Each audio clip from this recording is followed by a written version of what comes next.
The morning the richest young billionaire in the country disappeared, the entire nation woke up in confusion. By 6 o'clock, every television station had interrupted its regular programming. Breaking news flashed across every screen. Business magnate Ethan Adeyemi has reportedly gone missing.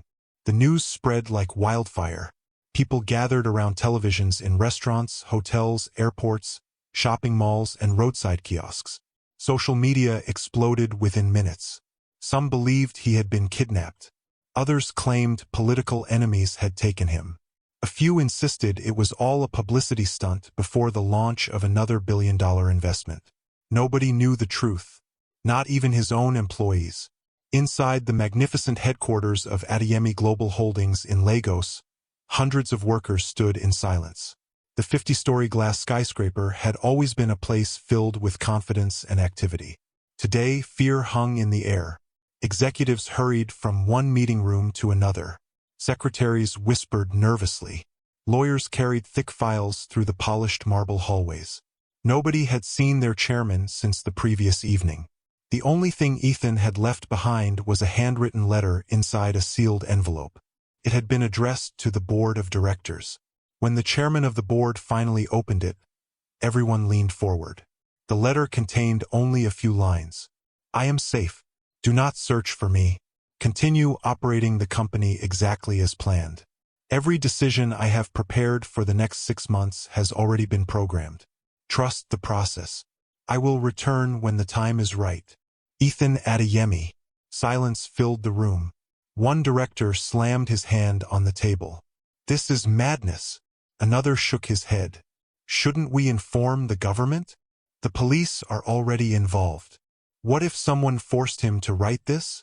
Nobody had any answers. Within hours, security agencies launched investigations. Private detectives were hired. Helicopters searched forests. Border officials received Ethan's photographs. Airports were placed on alert. His private jet remained inside its hangar. His luxury cars were untouched. His penthouse overlooking the Atlantic Ocean was empty. It was as if one of the wealthiest men in Africa had simply vanished into thin air. Far away from the noise of Lagos, far away from television cameras, far away from expensive boardrooms, a dusty road stretched across the open plains of northern Nigeria. The afternoon sun burned brightly over endless grasslands. Hundreds of cattle moved slowly across the earth, their bells producing a soft rhythm that blended with the warm breeze. Walking behind them was a tall young man dressed in faded clothes. A weathered straw hat shaded his face. A rough walking stick rested across his shoulder. His sandals were worn. Dust covered his trousers. The sunlight had darkened his skin over the past several weeks. His neatly trimmed beard was gone. His expensive hairstyle had been replaced by thick, untidy curls. Even his posture had changed. Gone was the confident billionaire who commanded boardrooms worth billions of dollars. Now he walked like a man who had spent his entire life tending cattle. No one who passed him gave him a second glance. That was exactly what he wanted. The young cattle herder smiled quietly as the animals wandered toward fresh grass. His name here was simply Musa. No one in the nearby villages knew his real identity. No one imagined that the man carrying a wooden staff owned international banks, shipping companies, technology firms, hotels, manufacturing plants, and thousands of hectares of farmland. He had carefully built this new life. For weeks, he had lived among genuine cattle herders. He woke before sunrise. He fetched water from streams. He slept beneath the stars. He ate simple meals cooked over open fires. At first, the lifestyle had nearly broken him. His hands blistered from handling ropes. His feet ached from walking long distances. The scorching heat left him exhausted. Mosquitoes robbed him of sleep. Several times he had wondered if he should abandon the experiment.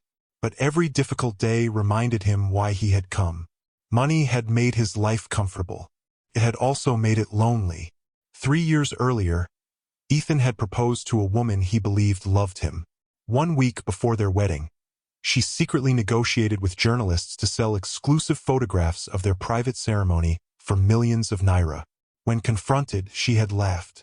"I never loved you, Ethan. I loved the life that came with you. Those words had haunted him ever since. After that relationship ended, things only became worse. Every woman he met seemed fascinated by his fortune. Some memorized the value of his companies before learning his favorite food. Others talked endlessly about vacations, luxury cars, private islands, and designer jewelry. Few ever asked how he truly felt. Fewer still cared. Even business partners treated him differently. People laughed harder at his jokes. They agreed with his opinions before hearing them. Doors opened wherever he went. Not because of the man he was, but because of the wealth attached to his name. One evening, after attending another glamorous charity gala where dozens of guests competed for his attention, Ethan returned home feeling emptier than ever. His elderly housekeeper found him sitting alone in the dark. "You have everything," she had said gently. "So why do you look so unhappy?" He answered quietly, "I don't know if anyone actually knows me." Those words stayed with him. Months later, he made the most unusual decision of his life. He would disappear. He would become invisible. He would discover whether genuine love still existed. If a woman could love him without knowing he was rich, then perhaps she loved the real Ethan. The thought sounded foolish to many. Only two people knew his plan: his personal lawyer and his elderly grandmother. His grandmother had smiled knowingly. "Your grandfather once disguised himself as an ordinary farmer before he married me." Ethan stared in surprise. "You never told me that." She chuckled softly.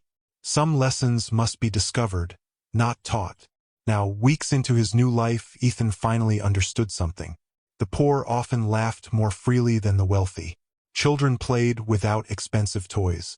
Families shared meals that cost almost nothing. Neighbors helped one another without expecting contracts or profits. Life was difficult, yet strangely peaceful.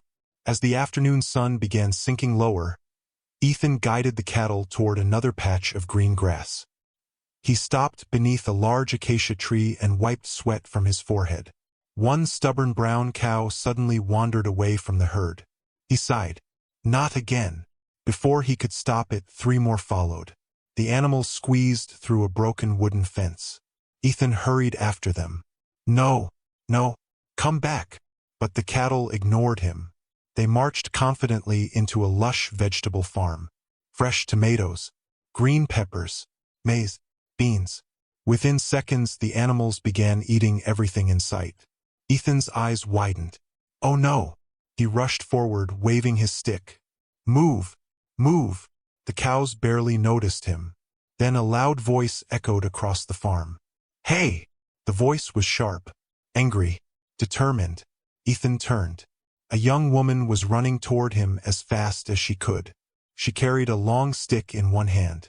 The afternoon breeze pushed loose strands of her dark hair away from her face. Her simple blue dress fluttered as she sprinted across the field. She looked furious. "What have you done?" she shouted. Without waiting for an explanation, she began chasing the cows. One by one, she struck the ground beside them, forcing them toward the broken fence. Ethan quickly joined her. Together they managed to drive the animals out of the farm. When the last cow finally crossed the fence, silence returned. The woman turned slowly. She folded her arms. Her breathing was heavy from the chase. Her eyes locked onto Ethan's. For several seconds, neither of them spoke. Then she pointed toward the destroyed crops. "Do you have any idea how long it took to grow those?" Ethan glanced at the damaged vegetables. He genuinely felt terrible. "I'm sorry." She frowned. "Sorry? That's all. I really am sorry." She stepped closer. "My students planted those vegetables. We were going to sell them to buy books for our school." The words struck him harder than he expected. Students? School? He looked at the ruined crops again. His heart sank. "I didn't know." She shook her head. "Of course you didn't. You cattle herders always think every piece of land belongs to your cows." Ethan almost smiled at the accusation. If only she knew the man standing before her owned more farmland than most governors. Instead, he lowered his head. "It won't happen again." She studied him carefully. For some reason, His calmness made her even more suspicious. Most people argued. Most people shouted. The stranger simply apologized. Finally she sighed. I hope not. She bent down and picked up several damaged tomatoes. What a waste. Ethan hesitated. If there's anything I can do to help, she interrupted him. Can you make these crops grow again? He had no answer. She turned away. I didn't think so. She began walking toward the small village nearby. After taking several steps, she paused.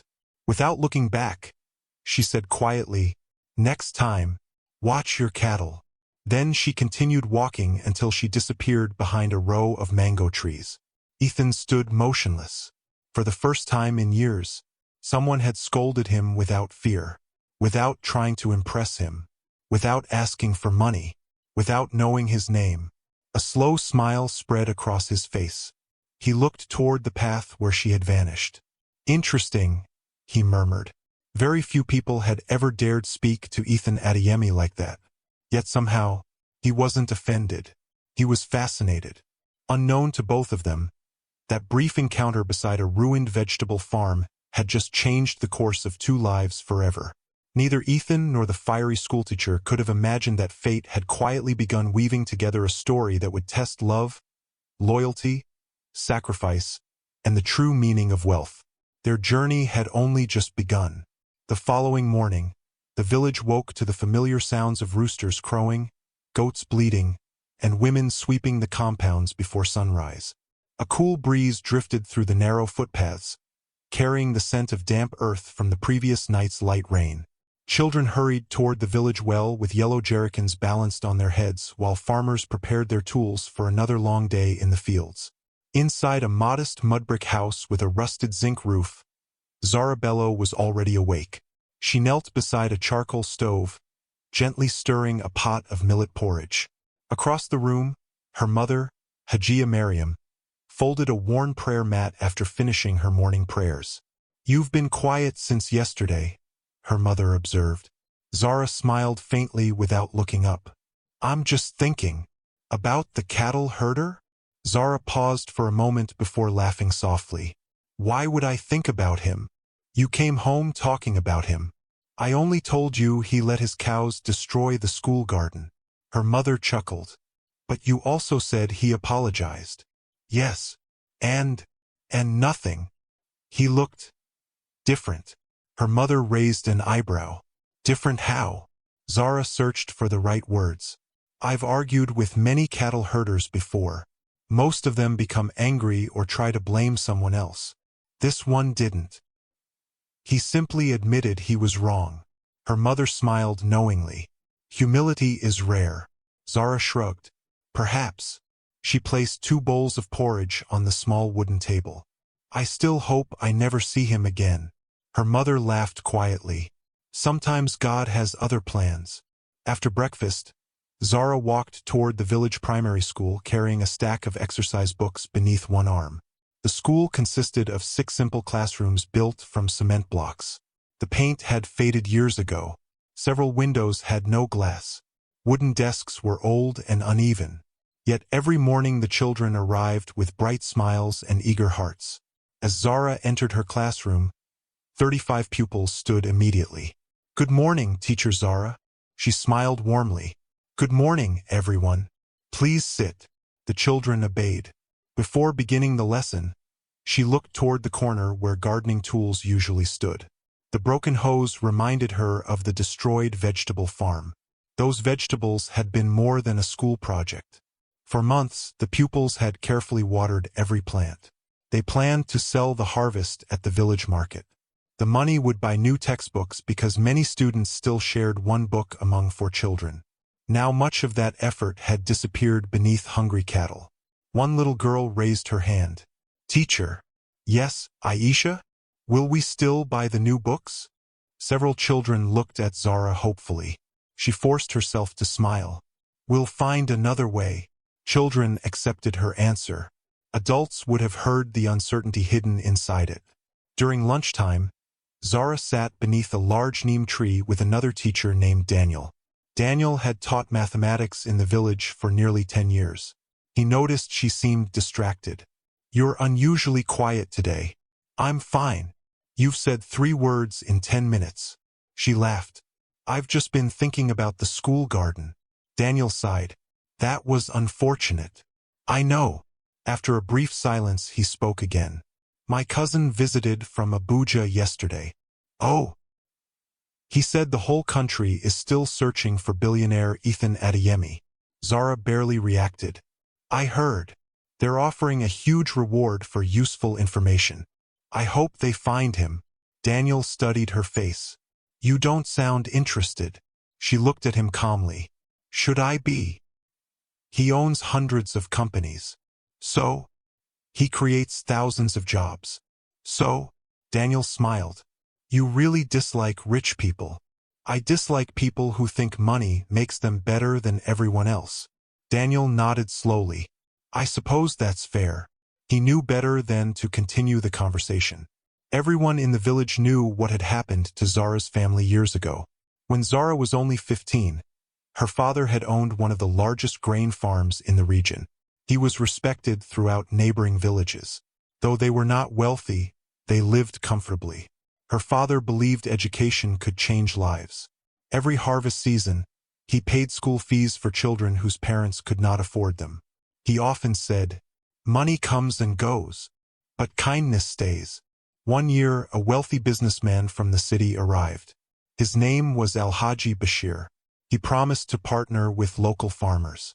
He claimed he could sell their grain internationally. The profits, he said, would triple everyone's income. Many farmers hesitated, but Alhaji Bashir dressed elegantly. He arrived in expensive vehicles. Government officials welcomed him. Bank managers praised him. Everything about him inspired confidence, including Zara's father. He invested almost everything the family owned. Their savings, their farmland. Even the family house was used as collateral for bank loans. For months, everyone waited excitedly. Then one morning, Alhaji Bashir disappeared. His office closed overnight. His phones stopped working. The money was gone. The investors lost everything. Banks seized farms. Families became homeless. Some farmers never recovered from the shock. Zara's father blamed himself. Within a year, stress and illness claimed his life. At 16, Zara watched as neighbors carried her father's coffin through the village.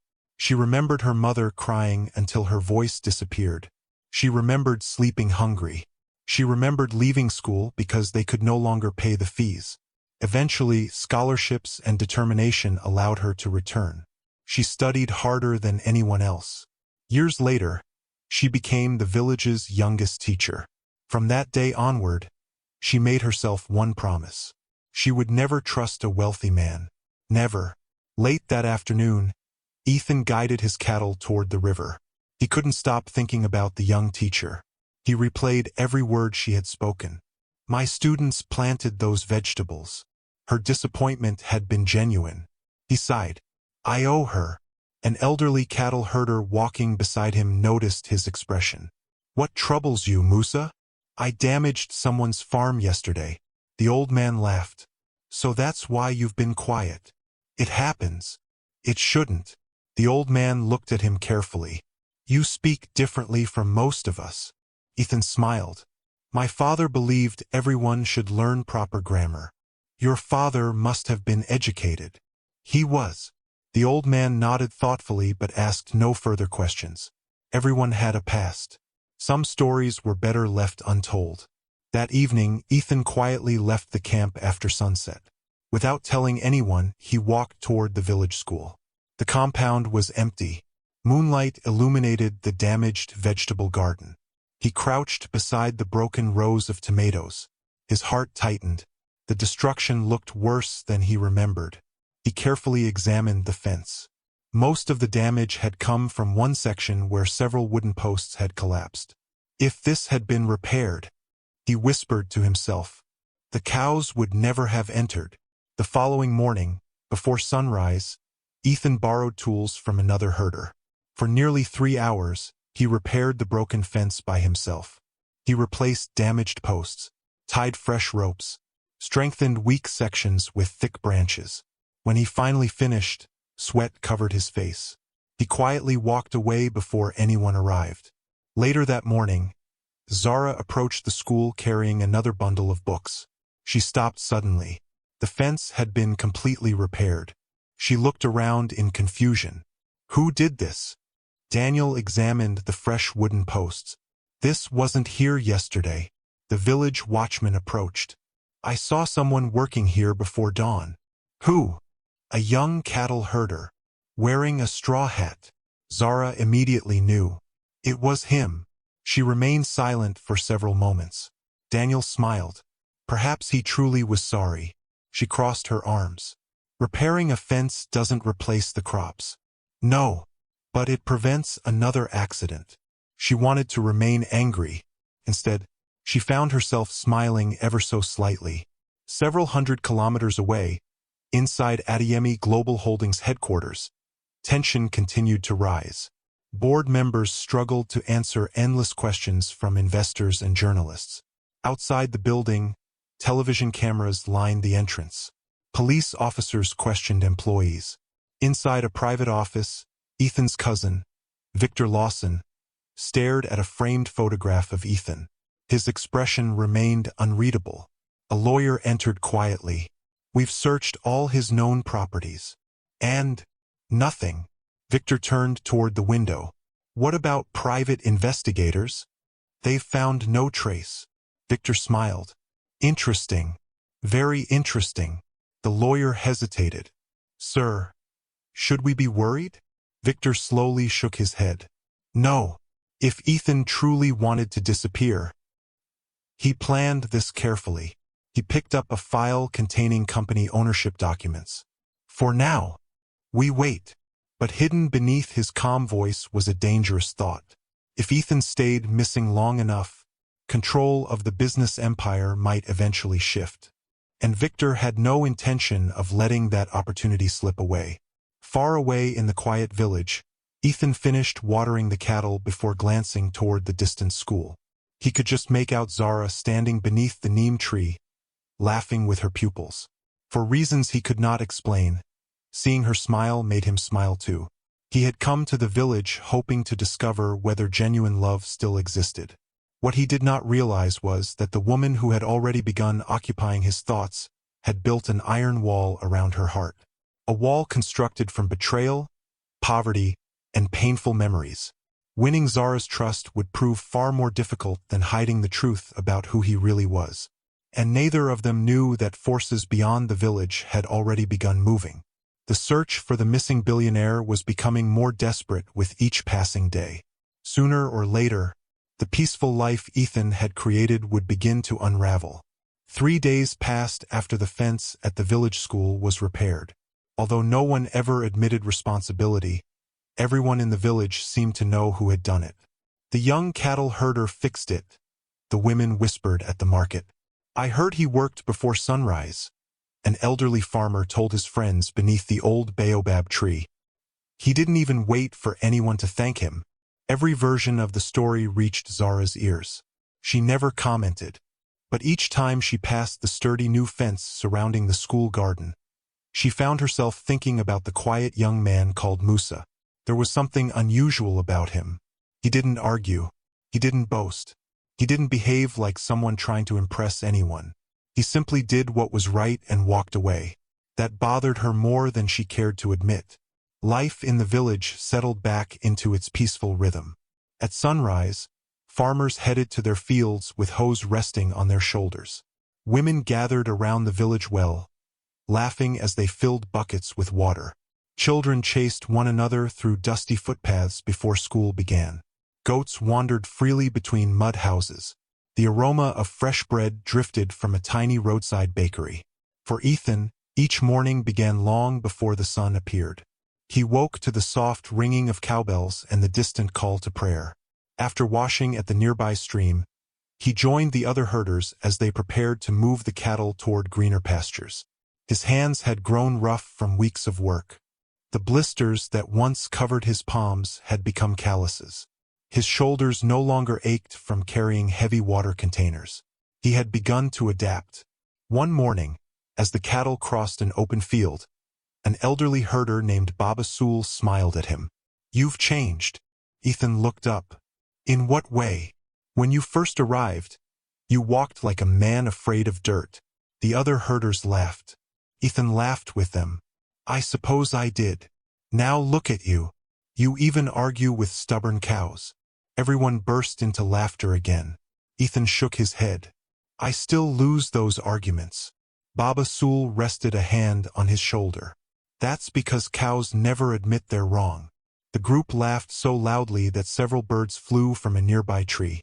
For the first time in many years, Ethan laughed without cameras watching, without investors expecting perfection, without bodyguards standing nearby. Felt strangely freeing. Later that afternoon, the herders stopped beside a small stream so the cattle could drink. As everyone rested beneath the shade of a large tree, Ethan noticed an old woman struggling to lift a heavy bucket of water. She looked exhausted. Without saying a word, he walked over. "Allow me." The woman smiled gratefully. "My son, may God bless you." He carried the bucket all the way to her small compound. She thanked him repeatedly. He simply smiled and continued on his way. An hour later, he noticed two young boys trying to push a broken wheelbarrow filled with firewood. The wheel had become trapped in deep mud. Again, Ethan stopped. Together they pulled until the wheel finally came free. The boys cheered excitedly. "Thank you, Musa." "No problem." By evening, he had helped an elderly farmer repair a collapsed goat pen and assisted another villager whose donkey had wandered into nearby bushes. None of these acts seemed remarkable to Ethan. He simply helped because he could. What he didn't know was that villagers had begun talking. "That cattle herder has a good heart. He never refuses to help. He asks for nothing in return." Even Chief Musa, the village leader, heard the conversations. He dismissed them with a wave of his hand. Kindness doesn't fill empty stomachs. Still, the praise continued. The following Friday, Zara's pupils were unusually excited. After classes ended, several children gathered around her.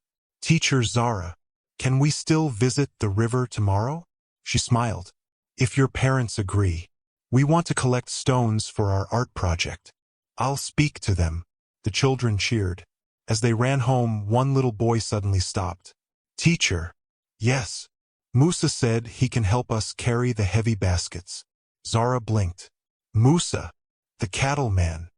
He promised." She looked surprised. "When did you speak with him?" "He always waves when we pass the grazing fields. He tells funny stories." Another child laughed. "He can even imitate goats." Soon all the children began making terrible goat noises. The classroom erupted with laughter. Zara couldn't help laughing too. "So that's what he does all day?" One little girl nodded enthusiastically. "He makes us laugh." For reasons she couldn't explain, Zara found herself smiling throughout the walk home. The next morning, nearly 20 children gathered near the river. True to his word, Ethan was already there. He greeted each child with a cheerful smile. "Ready for today's adventure?" "We're ready," they shouted together. The children scattered along the riverbank, collecting colorful stones while Ethan helped carry baskets that quickly became too heavy. At first, Zara kept her distance. She watched him carefully. Children usually sensed a person's true character faster than adults. These children adored him. He never spoke down to them. He listened to every story, no matter how silly. When one little girl tripped over a rock and scraped her knee, Ethan immediately knelt beside her. "It's all right." He cleaned the small wound with water from his bottle before tearing a strip from his own scarf to make a simple bandage. "There. You'll be running again before lunch." The little girl smiled through her tears. "Thank you." Watching from a distance, Zara felt something shift inside her. Most people would have ignored such a minor injury. Musa treated the child as though she were family. After the children finished gathering stones, everyone sat beneath a large mango tree to eat. Zara unpacked homemade bean cakes and roasted maize. The children shared everything they had brought. Ethan quietly opened a small cloth bag containing plain millet bread. One curious boy frowned. "Musa, is that all you're eating?" Ethan smiled. I'm used to it. Without hesitation, the children began placing food into his hands. Take mine. You can have my fish. My mother made extra bean cakes. Within seconds, his simple meal had become a feast. Ethan stared at the children in amazement. They gave freely without expecting anything back. He remembered expensive charity dinners attended by billionaires. Many donations came with cameras. Many generous speeches came with hidden business interests. These children possessed almost nothing. Yet they shared everything. His throat tightened. Perhaps true wealth looked very different from what he had always believed. As the afternoon sun began lowering toward the horizon, Zara and Ethan walked behind the children as they returned to the village. For several minutes, neither of them spoke. Finally, Zara broke the silence. The children like you. They're easy to like. They don't usually trust strangers. I suppose I was lucky. She smiled. No, you earned it. Ethan looked genuinely surprised. Is that your way of apologizing for chasing me with a stick? She laughed. You deserved that. I probably did. For the first time since they met, their conversation felt natural. No anger, no awkwardness, only quiet understanding. After another moment, Zara asked, "Where is your family?" Ethan hesitated. He had rehearsed answers to many questions. Yet this one felt strangely personal. My parents are gone. I'm sorry. I still have my grandmother. She raised me after I lost them. Zara nodded sympathetically. I know what it's like to lose someone. He glanced toward her. You lost someone too? My father. There was sadness in her voice. He was a good man. I still miss him every day. Neither of them spoke again for several minutes. Sometimes silence carried more comfort than words. A week later, heavy clouds gathered over the village. By afternoon, rain poured across the plains. The dirt roads became muddy rivers. Several cattle wandered into dangerous marshland. One young calf became trapped. His frightened cries echoed through the rain. Without thinking, Ethan rushed forward. The mud swallowed his legs almost to his knees. Baba Sool shouted from behind him, "Leave it! It's too dangerous!" But Ethan ignored the warning. The frightened calf struggled harder. Each movement pulled it deeper into the mud. Step by step, Ethan forced himself forward. Rain soaked his clothes. The thick mud fought every movement. Finally, he reached the terrified animal. Speaking softly, he tied a rope around its body. Easy. You're all right. The other herders pulled from solid ground while Ethan pushed from behind. After several exhausting minutes, the calf finally broke free. Everyone cheered. Baba Sool embraced him tightly. You fool. You could have died. Ethan laughed breathlessly. But the calf didn't. Word of the rescue spread throughout the village before evening. Children proudly retold the story. Women praised his courage. Even stubborn farmers admitted they had underestimated him. That night, Zara stood outside her home watching the rain. Her mother joined her. I heard Musa rescued a calf today. So did I. You've been smiling a lot lately. I have not. Her mother smiled knowingly. You smile every time someone mentions his name. Zara looked away. He's simply different. Her mother folded her arms. Different can be a good thing. It can also be dangerous. Why? Because different people have a way of changing our hearts. Zara remained silent. She didn't want to admit it, but every conversation with Musa lingered in her mind long after it ended. Several days later, Zara found Ethan repairing a broken wooden bridge used by schoolchildren. She watched quietly until he finished hammering the final plank into place. You know, she said, you seem to spend more time helping other people than looking after your cattle. Ethan smiled. The cattle don't complain. They probably should. They're very patient.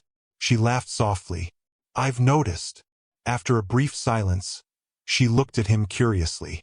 If you suddenly became rich one day, what would you do? The question caught Ethan completely off guard. He looked toward the setting sun before answering. I don't think money changes people. No, it only reveals who they already are. She considered his words. So if someone is kind while poor, they'll probably remain kind when they're rich. And if they're selfish, they'll simply become a richer selfish person. Zara stared at him thoughtfully. No one had ever answered her question that way. Most people dreamed of expensive houses, luxury cars, private jets. Musa spoke only about character. For reasons she couldn't explain, his words reached places inside her heart that had remained closed for years. As they continued walking toward the village, neither of them noticed a black SUV parked on a distant hill overlooking the grazing fields. Inside the vehicle, two men studied photographs. One picture showed the clean-cut billionaire Ethan Adeyemi. The other showed a rough-looking cattle herder named Musa. One investigator frowned. "They don't look alike." The older man lowered his binoculars. "No, but something about him feels familiar." Far away in Lagos, Victor Lawson received another update. "We've searched 23 cities. Nothing." Victor remained calm, then widened the search. What if he's no longer living like a billionaire? The room fell silent. Victor slowly smiled. Ethan always believed money attracted the wrong people. If he wanted to disappear, he'd choose the last place anyone would think to look. As rain clouds drifted across the northern sky, fate quietly tightened its grip. While love was beginning to blossom among grazing cattle and dusty village paths, danger had already begun moving toward them.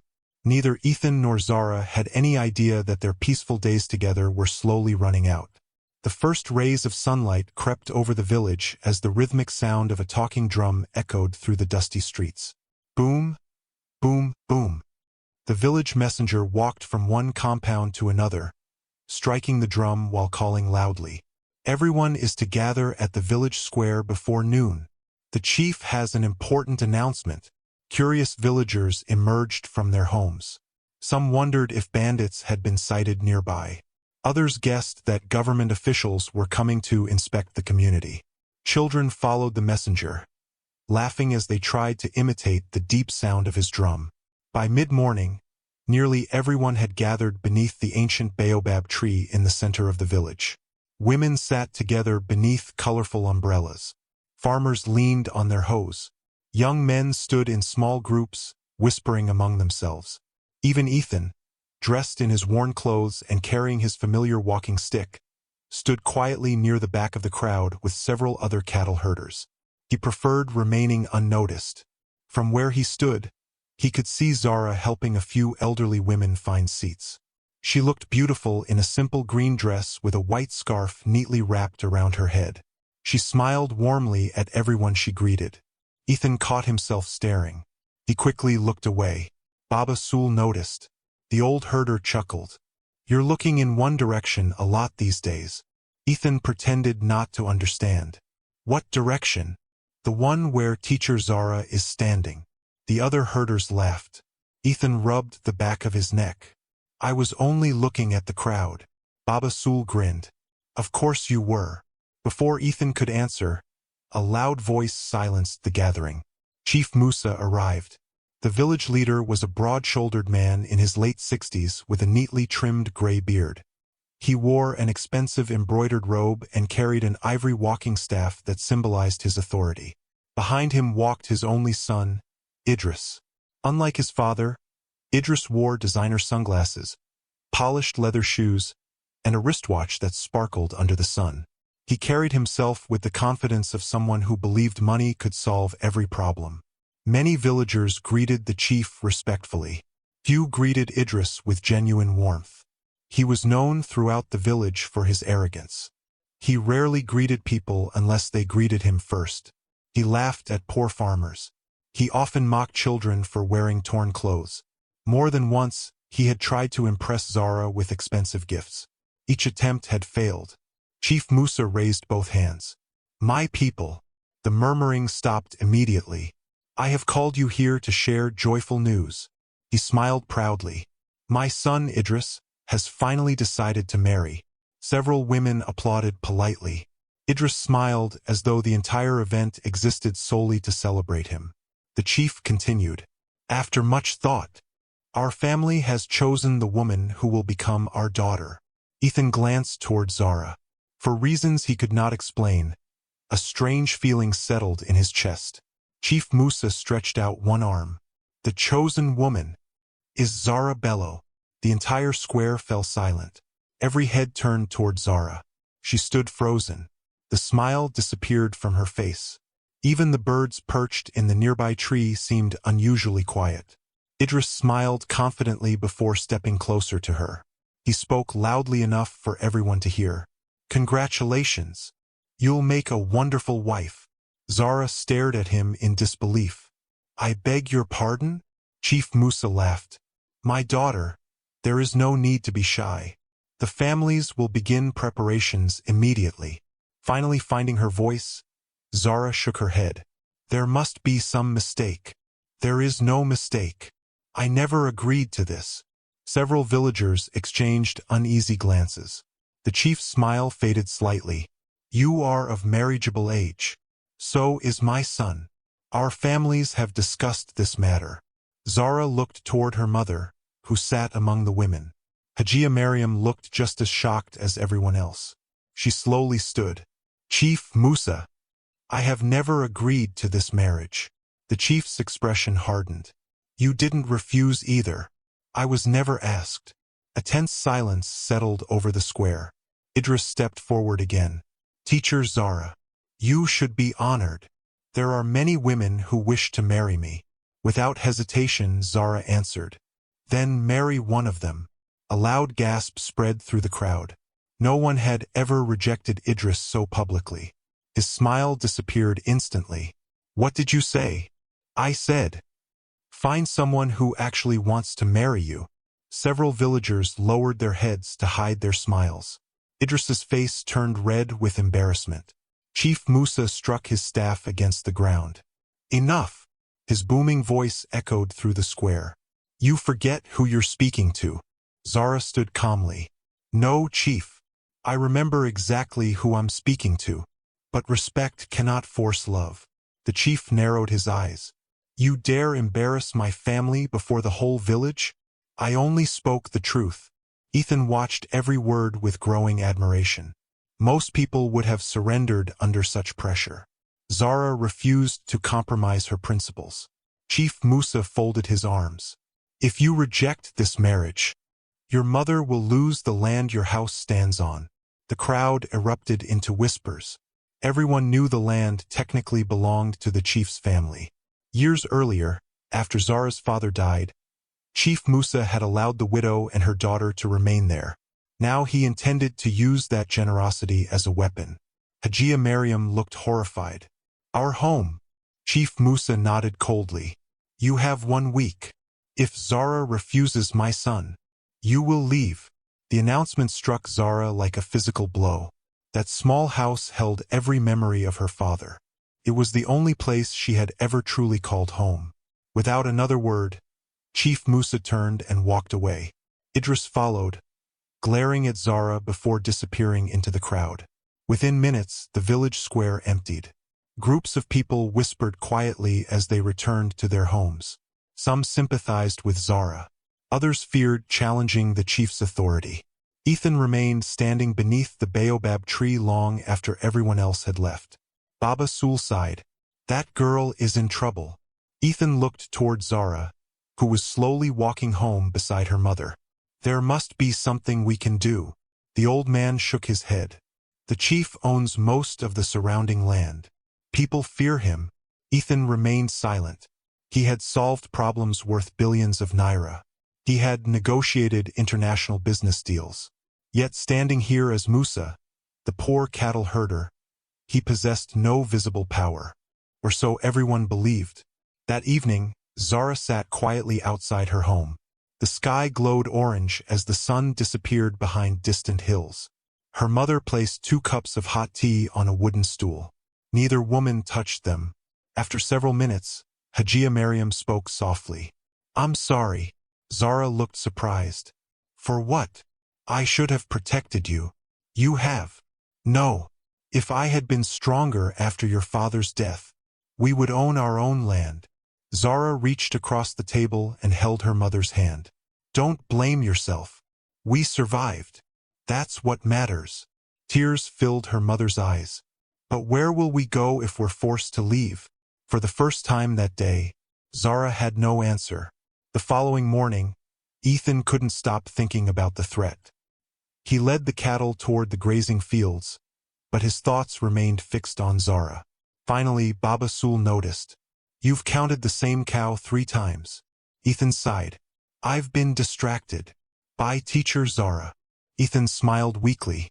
Perhaps. The old man sat beneath a tree. Then go talk to her. And say what? The truth. Ethan almost laughed. If only it were that simple. The truth was impossible. How could he tell her that one phone call could purchase every piece of land surrounding the village? How could he explain that he owned companies whose annual profits exceeded the budgets of entire states? No, not yet. He had promised himself he would reveal his identity only after discovering whether someone could love him without knowing his wealth. Still, watching Zara suffer tested that promise. Later that afternoon, Ethan walked toward the village school carrying a sack of fresh vegetables. He had purchased them from a nearby farming settlement. As he approached, he found Zara sitting alone beneath the neem tree after classes had ended. She looked exhausted. Dark circles rested beneath her eyes. He stopped a few steps away. I thought these might help. He placed the sack gently on the ground. She looked inside. Fresh tomatoes, peppers, beans, onions. Her eyes widened. You bought these? He nodded. They won't replace everything. But perhaps they'll help the school until another garden grows. For a moment, Zara couldn't speak. No one had ever shown such quiet kindness without expecting something in return. You didn't have to do this. I wanted to. She smiled faintly. Thank you. He sat on a nearby log. For several minutes, neither of them spoke. Finally, Ethan broke the silence. Are you all right? She laughed bitterly. Do I look all right? No. She stared toward the empty playground. I've spent years teaching children to stand up for what's right. Now I'm wondering if doing the right thing will cost my mother our home. Ethan listened without interrupting. My father always told me that love should never be forced. She continued quietly. I made myself a promise after he died. I would only marry someone I truly respected. I don't care whether he's rich or poor. I just want a good man. Those words struck Ethan deeply. He looked at her.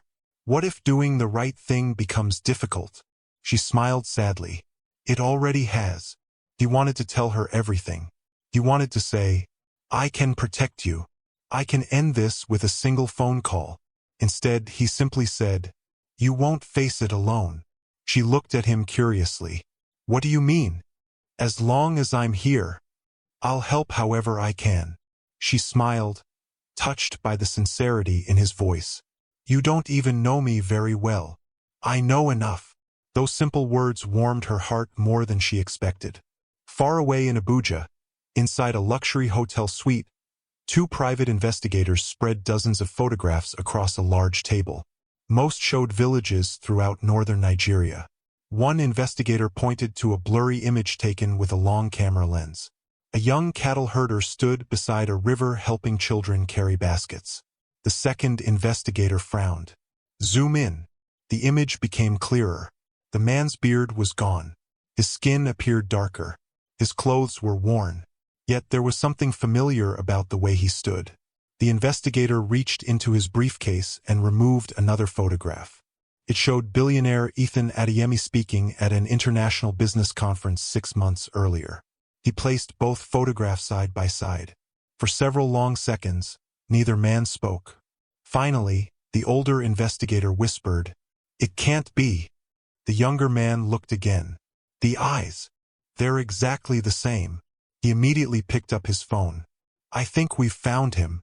Neither of them realized that someone else was listening from the hallway outside the hotel room. Victor Lawson. A slow, dangerous smile spread across his face. So, my dear cousin, I finally know where you've been hiding. Hundreds of kilometers away, Ethan stood beside Zara as the evening breeze rustled the leaves overhead. For the first time since arriving in the village, he felt something stronger than curiosity. He was falling in love. And somewhere beyond the peaceful grazing fields, the first shadows of danger had already begun moving toward them. The village was unusually lively that Saturday morning. The weekly market had drawn traders from neighboring communities, filling the dusty roads with colorful fabrics, woven baskets, livestock, fresh vegetables, spices, and the cheerful noise of bargaining voices. Women balanced large trays of tomatoes on their heads.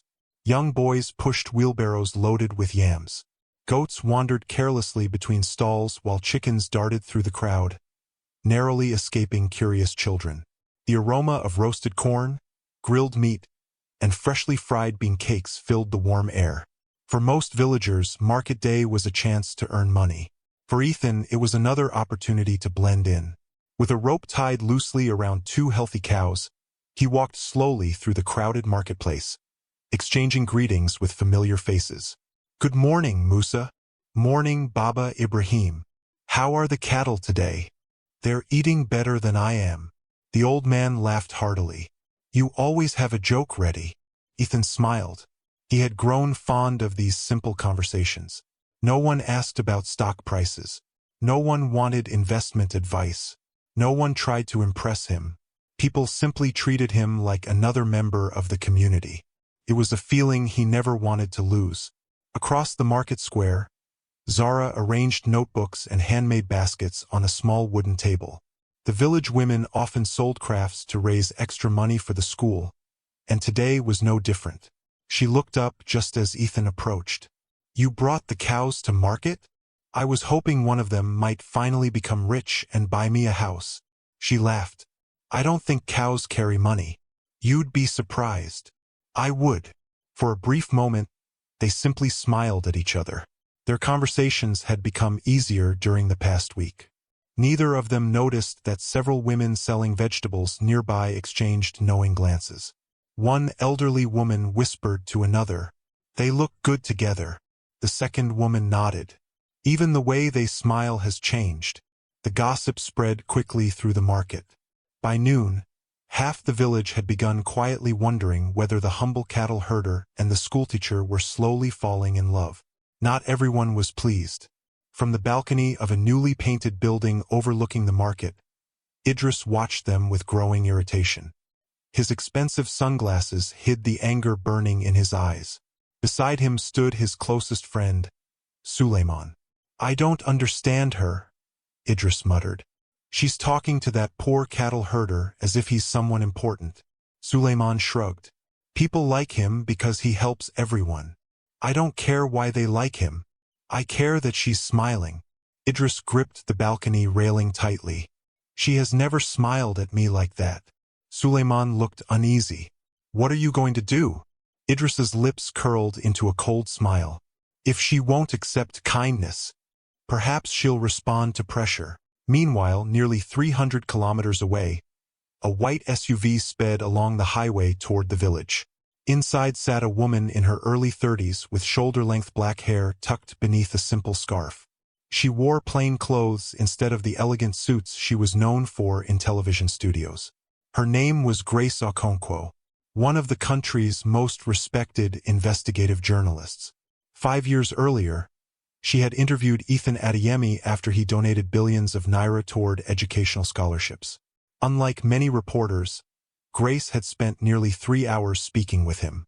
She remembered his calm voice, his thoughtful answers, the way he always paused briefly before making an important point. When private investigators leaked a blurry photograph of a cattle herder believed to resemble the missing billionaire, Grace immediately became curious. Most people focused on the beard, the clothes, the darker skin. Grace noticed something else: his posture, the slight tilt of his head when listening, the habit of clasping his hands behind his back while observing people. Small details rarely changed. Now she was determined to discover the truth. Late that afternoon, Grace arrived at the village. She rented a small room from an elderly widow near the marketplace. When the widow learned Grace claimed to be researching rural education, she happily welcomed her. "We don't receive many visitors," I'm grateful for your hospitality. You'll enjoy it here. The people are kind. Grace smiled politely. I hope so. She unpacked only a notebook, a camera, and a small voice recorder. Her expensive television equipment remained hidden inside her vehicle several kilometers away. If Ethan truly was hiding here, arriving with television cameras would scare him away. She needed patience. The following morning, Grace visited the village school. She introduced herself to Zara. I'm writing an article about teachers serving rural communities. Zara smiled warmly. We're honored. Grace spent hours speaking with teachers and pupils. She admired the school's determination despite its limited resources. While interviewing several children beneath the neem tree, one little boy pointed excitedly toward the grazing fields. Teacher, Musa is coming. Grace looked up.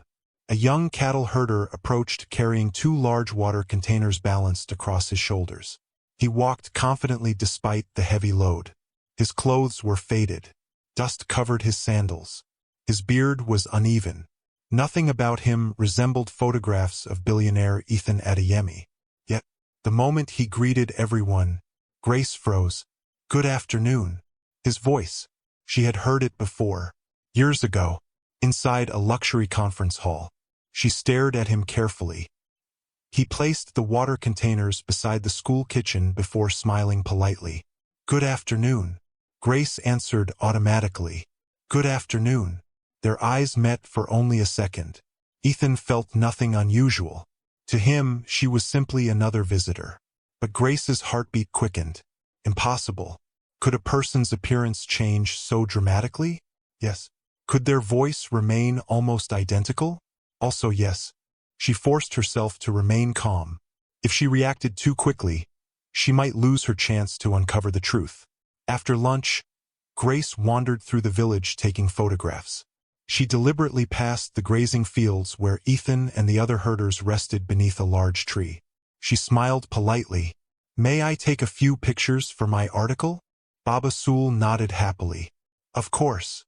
Grace photographed the cattle, the landscape, the children playing nearby. Then she casually turned toward Ethan. Would you mind standing beside your herd? He shrugged. If it helps your story. As Grace adjusted her camera, she asked casually, Have you always been a cattle herder? Ethan smiled. Most of my life. It was the answer he had practiced countless times. She nodded thoughtfully. And before that? He laughed softly. I was younger. The other herders laughed loudly. Grace laughed with them. But inside, her suspicion grew stronger. That answer was clever. Too clever. It reminded her of Ethan's habit of avoiding direct questions during interviews without appearing rude. That evening, Grace sat alone in her rented room reviewing her photographs. She enlarged one image on her laptop, then another. Finally, she opened an old video recording from 5 years earlier. The interview with Ethan Adeyemi. She placed the interview frame beside today's photograph. The beard was different. The hair was different. The skin tone had changed. But the eyes carried the same quiet intelligence. She replayed a portion of the interview. Ethan smiled after answering one question.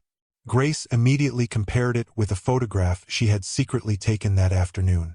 The smile. It was identical. She whispered to herself, It really is you. Her hands trembled. She had just found the country's most famous missing billionaire. Instead of calling her television station immediately, Grace closed her laptop. She leaned back in her chair. Something didn't feel right. If Ethan wanted publicity, he would never have disappeared. There had to be another reason. She decided she would speak with him privately first. He deserved that much. The following afternoon, Grace found Ethan repairing the roof of an elderly widow whose house had been damaged by strong winds. After he finished, she approached him. May I have a word? He smiled politely. Certainly. She waited until they were alone beside a large mango tree. Then she spoke quietly. Your disguise is impressive. Ethan frowned. I'm sorry. You almost convinced me. For several long seconds, neither of them moved. Grace continued gently. You've changed your appearance. Your accent. even your mannerisms. But you couldn't change your voice. Ethan's heartbeat quickened. What are you talking about? She smiled kindly.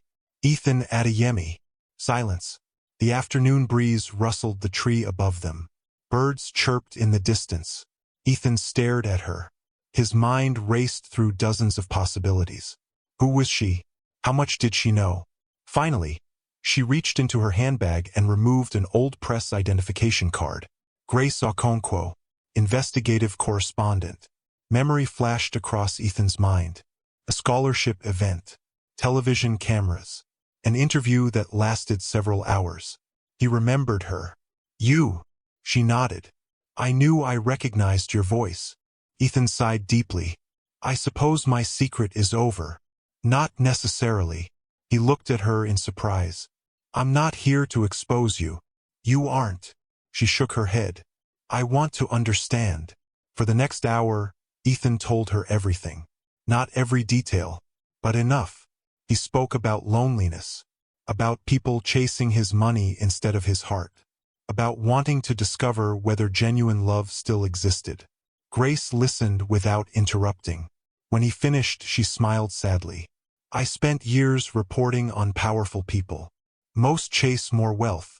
You walked away from yours. I needed to know whether anyone could love the man instead of the billionaire. Grace nodded slowly. And have you found your answer? Ethan looked toward the distant school where Zara was helping children plant fresh vegetables. A gentle smile appeared on his face. I'm beginning to. Grace followed his gaze. So. Her. He smiled without answering. She laughed softly. I'll take that as a yes. As evening approached, Grace packed her notebook. I'll keep your secret. Relief washed over Ethan. Thank you. But. She raised one finger. You should know something. What? I wasn't the only person investigating your disappearance. His smile disappeared. Private detectives have been searching everywhere. And if I found you... She paused. They're getting close too. Those words settled heavily between them. For the first time since arriving in the village, Ethan realized his peaceful new life was no longer as safe as he had believed. Several kilometers away, hidden inside another SUV parked behind thick acacia trees, two men lowered their binoculars. One spoke quietly into a satellite phone. We've confirmed the journalist met with him. A familiar voice answered. Victor Lawson. Excellent. So she found him first. What should we do, sir? Victor's reply came without hesitation. Bring her to me. I don't care how. She knows too much. The call ended. The men started the engine. As the sun slowly disappeared beyond the horizon, Grace walked back toward her rented room, completely unaware that another vehicle had begun following her from a distance. She believed she had protected Ethan's secret. She had no idea that, by discovering the truth, she had unknowingly placed herself in terrible danger.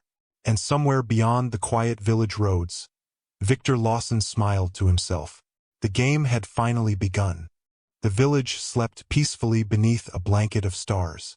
A cool breeze swept gently across the open plains, causing the tall grass to sway like waves beneath the pale moonlight. From the cattle camp came the occasional sound of cowbells and the low, comforting hum of cattle settling down for the night. Most of the villagers had long since fallen asleep. Oil lamps had been extinguished. Doors were locked. Even the village dogs lay quietly beneath verandas after a long day. It looked like an ordinary night. But beyond the hills overlooking the village, danger had already arrived. Hidden beneath thick acacia trees, two black SUVs stood with their headlights switched off. Several armed men dressed in dark clothing gathered around the vehicles. One of them unfolded a map of the village. A flashlight illuminated the rough drawing. The journalist is staying here, he whispered, pointing toward a small house near the marketplace. The cattle camp is here. And the school is here. Another man nodded. Our orders. The leader looked toward the village lights in the distance. We're watching. Nobody moves until we receive confirmation. He pulled out a satellite phone. A few seconds later, Victor Lawson answered. Report. We've located both the journalist and the target. Victor remained silent for a moment. Then he spoke calmly. "Do not touch Ethan." The men exchanged confused looks. The leader frowned. "Sir, if Ethan disappears now, the authorities will become suspicious. I want something else." "The journalist?" "No." Victor's voice carried a dangerous confidence. "I want information. Find someone inside that village who can be bought. Every community has one. Money always reveals the weakest heart." The call ended. The leader smiled coldly. "Let's go shopping." The following morning, life in the village continued as though nothing unusual had happened. Children hurried toward school. Women swept their compounds. Farmers disappeared into their fields before the heat became unbearable. Grace sat outside the widow's house drinking tea while reviewing notes from the previous day's interviews. Although Ethan had trusted her with his secret, she couldn't ignore the warning she had given him. The investigators searching for him would never stop. Sooner or later, someone else would notice what she had noticed. She closed her notebook and sighed. "I hope you're ready for what's coming," she whispered. Meanwhile, Ethan and Baba Sool guided the cattle toward fresh grazing land. The old herder noticed Ethan's unusual silence. "You've barely spoken all morning." "I'm thinking." "About the teacher?" Ethan smiled faintly. "Partly. And the other part?" He hesitated. "I met someone yesterday." "Oh, someone from my old life." Baba Sool nodded slowly. "That explains your face." "My face? You look like a man standing between two roads." Ethan laughed quietly. "Perhaps I am." The old man leaned on his walking stick. "Whatever road you choose the one that lets you sleep peacefully." Those simple words stayed with Ethan for the rest of the day.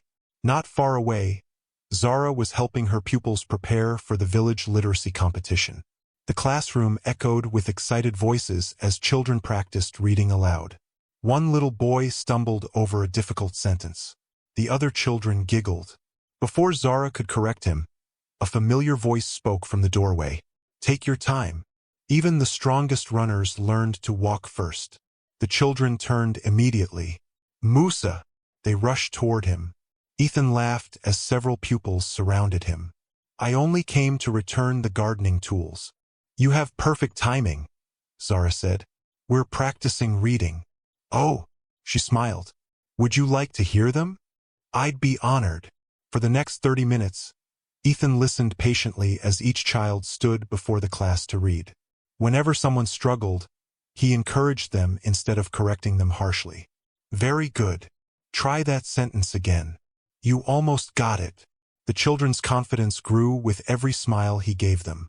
When the lesson ended, Zara walked with him toward the school gate. "You have a gift." He looked surprised. "For what?" "Encouraging people." He shrugged modestly. "I've had good teachers." She smiled. "I believe that." Across the village marketplace, another conversation was taking place. Amina, Zara's closest friend since childhood, arranged colorful fabrics outside her small tailoring shop. Business had been slow for months. Her younger brother needed surgery after a motorcycle accident.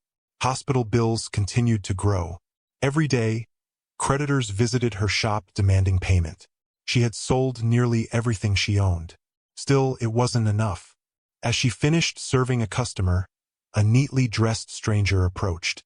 He wore polished shoes that seemed strangely expensive for someone visiting such a remote village. "Good afternoon."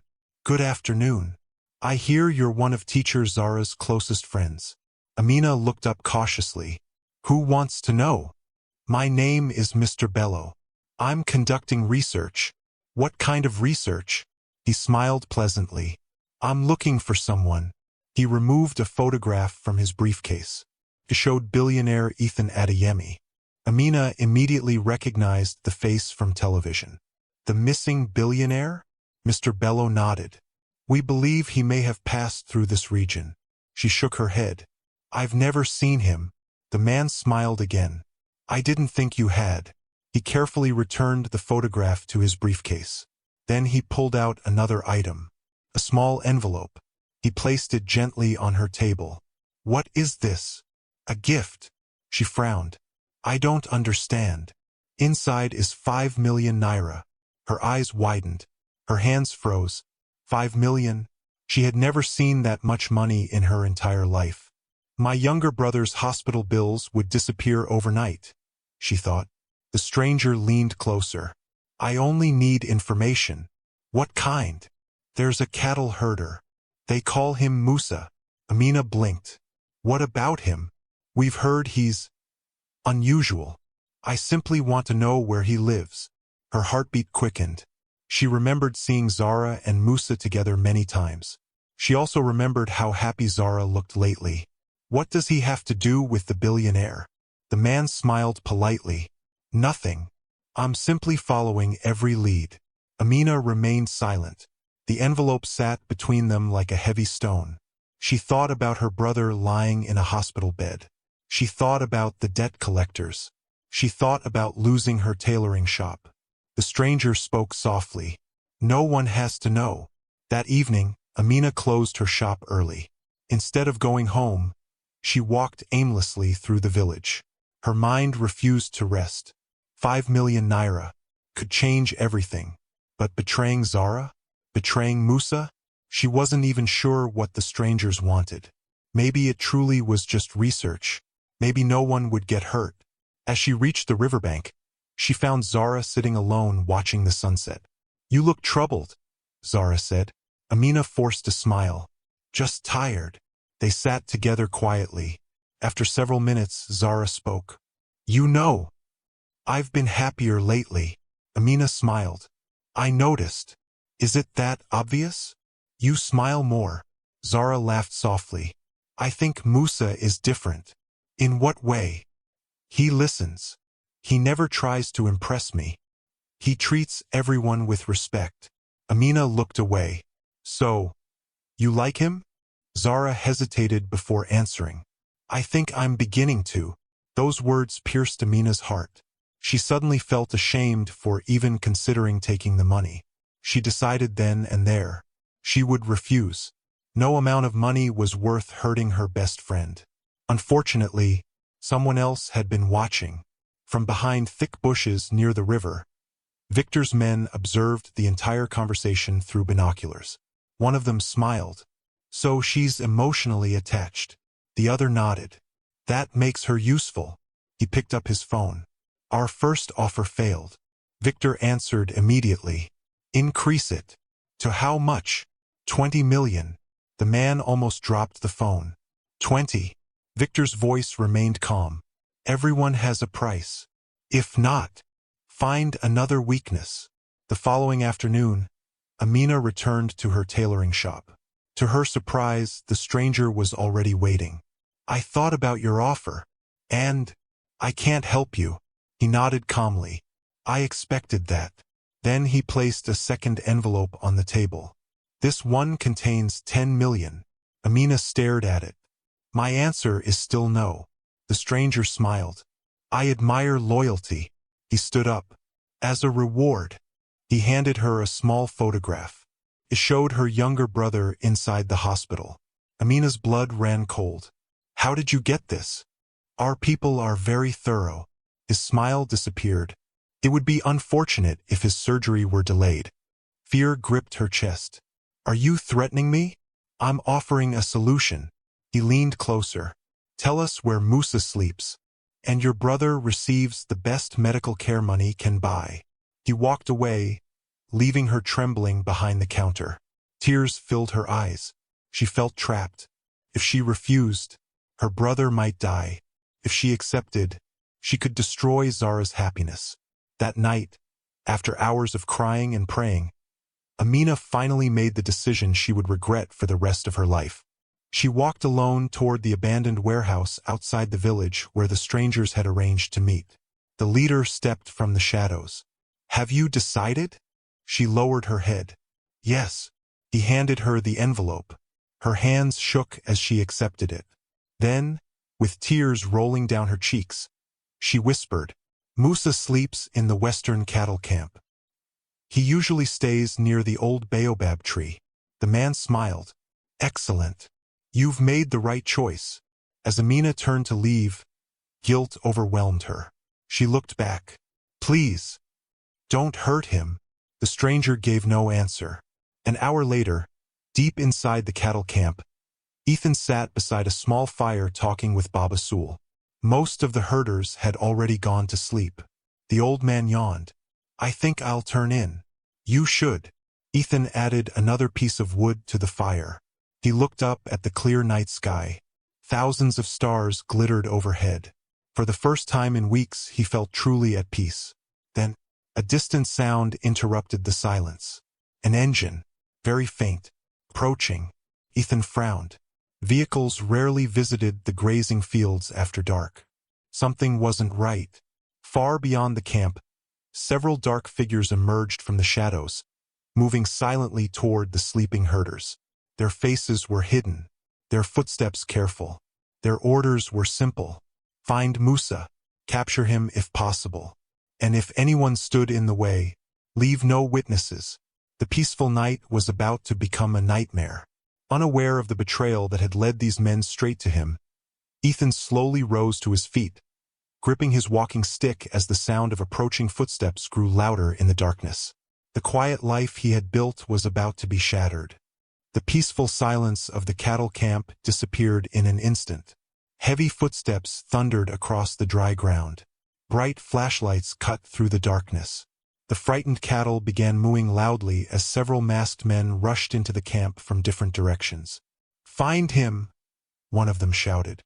"Search every tent." The sleeping herders jumped awake in confusion. "What is happening? Who are these people?" Before anyone could react, one of the attackers kicked over a small cooking fire. Sparks flew into the air as frightened cattle scattered in every direction. Baba Sool grabbed his walking stick. "Everyone, get behind the animals." Ethan's eyes narrowed. Something about the attackers told him this was no ordinary robbery. They weren't stealing cattle. They were searching for someone. Searching for him. One masked man pointed directly toward Ethan. "There! Don't let him escape." Without another thought, Ethan turned and ran. The attackers immediately chased after him. "Musa!" Baba Sool shouted. "Run!" Ethan sprinted through the darkness, weaving between frightened cattle and scattered wooden fences. His heart pounded inside his chest. He had trained for business negotiations, not midnight chases. Yet weeks of walking across the plains had strengthened his body. He moved faster than the attackers expected. Behind him, angry voices echoed through the night. "Split up! Cut him off! He can't get far!" Suddenly, a powerful beam of light swept across his face. An attacker lunged toward him. Ethan dodged just in time. The man crashed into a wooden feeding trough, sending it crashing to the ground. Ethan kept running. Ahead of him lay a narrow path leading toward the river. If he could reach the thick trees nearby, he might lose them. Just as he reached the riverbank, another figure emerged from the darkness. For one terrifying second, Ethan thought he had been trapped. Instead, he heard a familiar voice. "Musa!" It was Zara. She stood holding a lantern, her face filled with panic. She had been awakened by the shouting and had followed the noise toward the cattle camp. "What is happening?"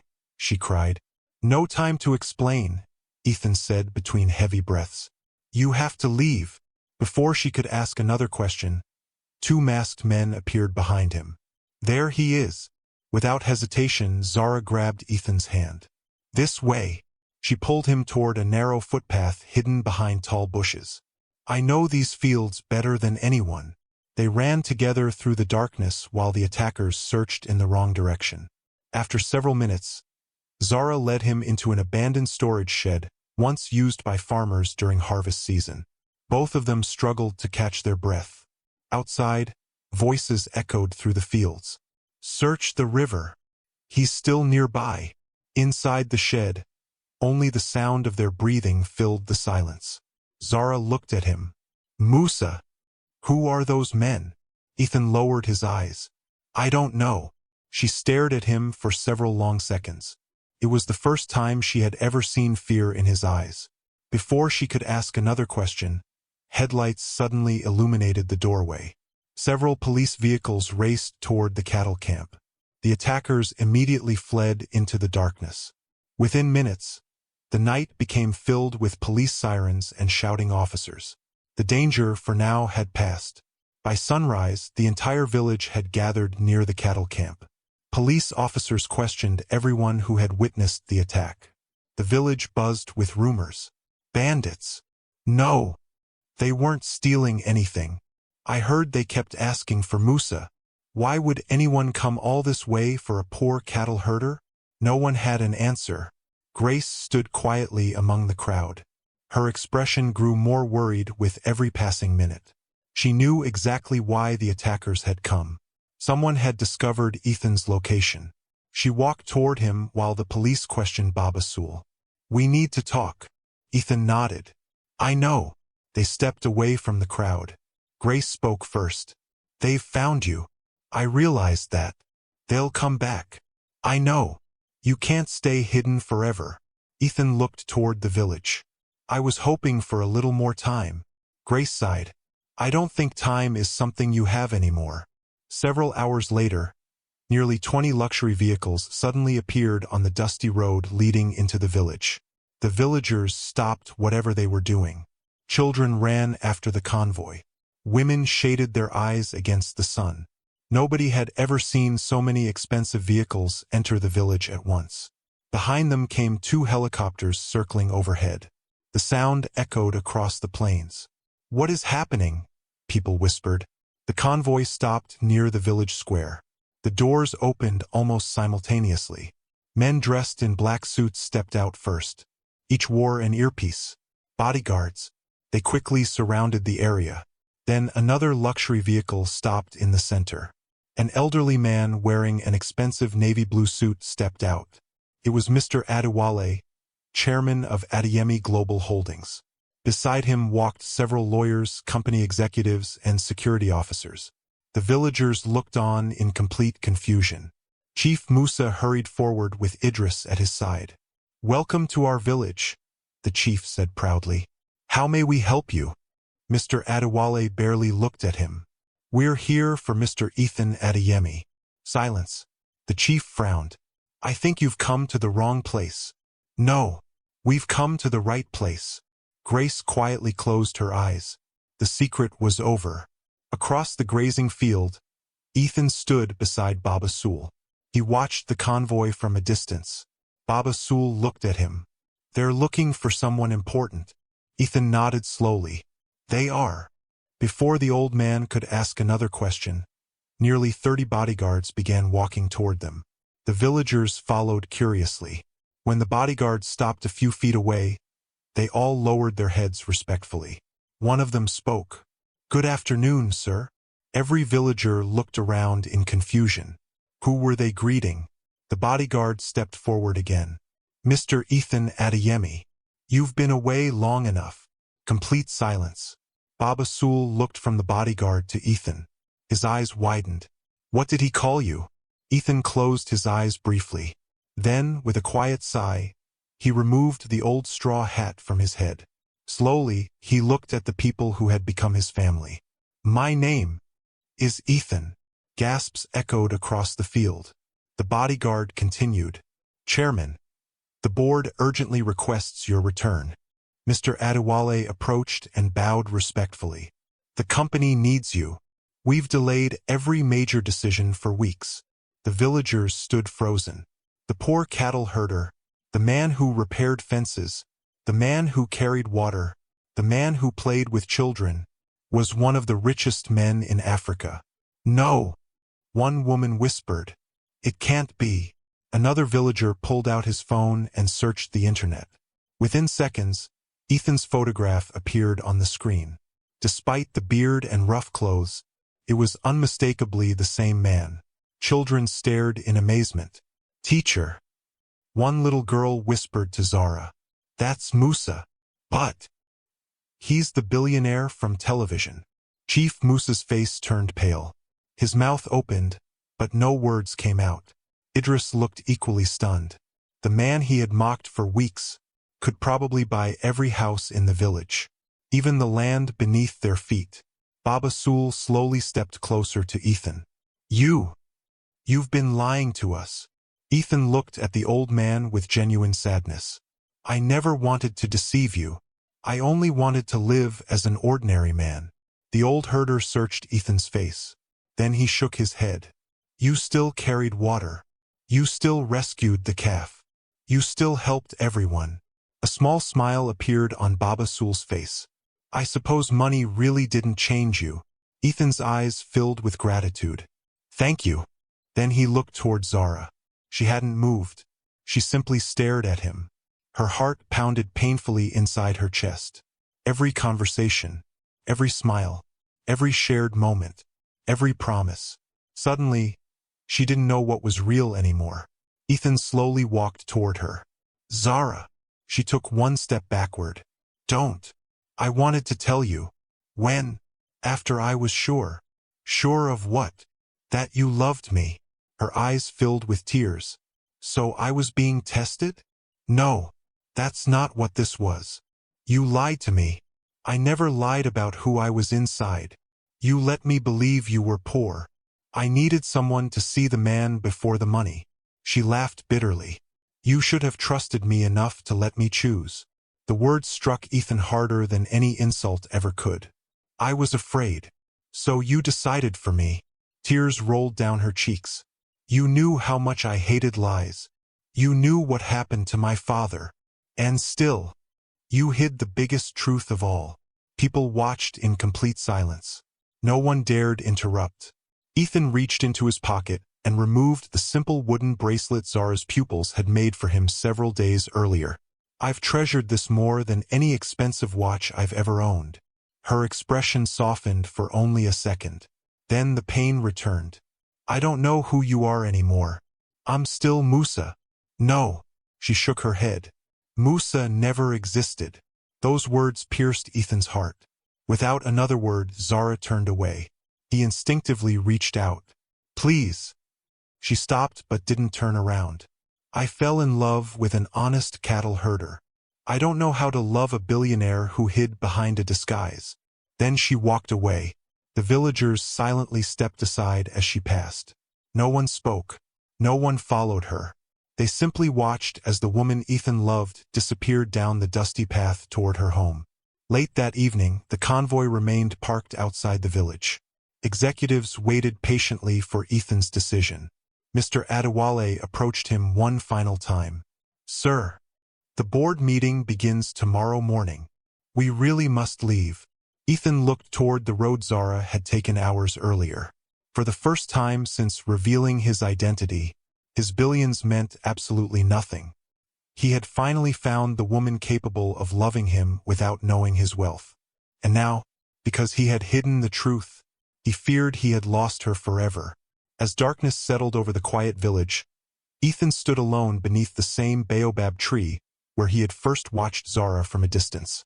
The greatest secret of his life was no longer hidden, but the price of revealing it might prove greater than he had ever imagined. The village no longer looked at Ethan the same way. Less than 24 hours after his true identity had been revealed, everything had changed. The same people who had once called him Musa now stood whenever he passed. Men removed their caps respectfully. Women curtsied. Children who had once climbed onto his shoulders now hesitated before greeting him. Even the laughter that usually followed him wherever he went had disappeared. The village had suddenly become painfully polite, and Ethan hated every second of it. That morning, he walked toward the village well carrying 2 empty buckets, just as he had done every day for weeks. Before he could lower the first bucket into the well, 3 young men rushed toward him. No, sir. We'll do it. Ethan smiled. I've been fetching my own water for weeks. You don't have to anymore. I never had to. The young men exchanged nervous glances. One of them whispered, He's really a billionaire. Another quickly took the buckets from Ethan's hands. It wouldn't be right for someone like you to do this. Ethan sighed quietly. Someone like you. Those 3 words echoed in his mind. Only yesterday he had simply been Musa. Today he was someone people believed should never carry water. He watched silently as the young men filled the buckets for him. Not because he needed help, but because refusing would only embarrass them. As he walked away, Baba Sool approached with his usual walking stick. Unlike everyone else, the old herder looked him directly in the eyes. "You don't like this?" Ethan smiled sadly. "Is it that obvious? You've been frowning since sunrise." "I miss yesterday." Baba Sool chuckled softly. "So do I."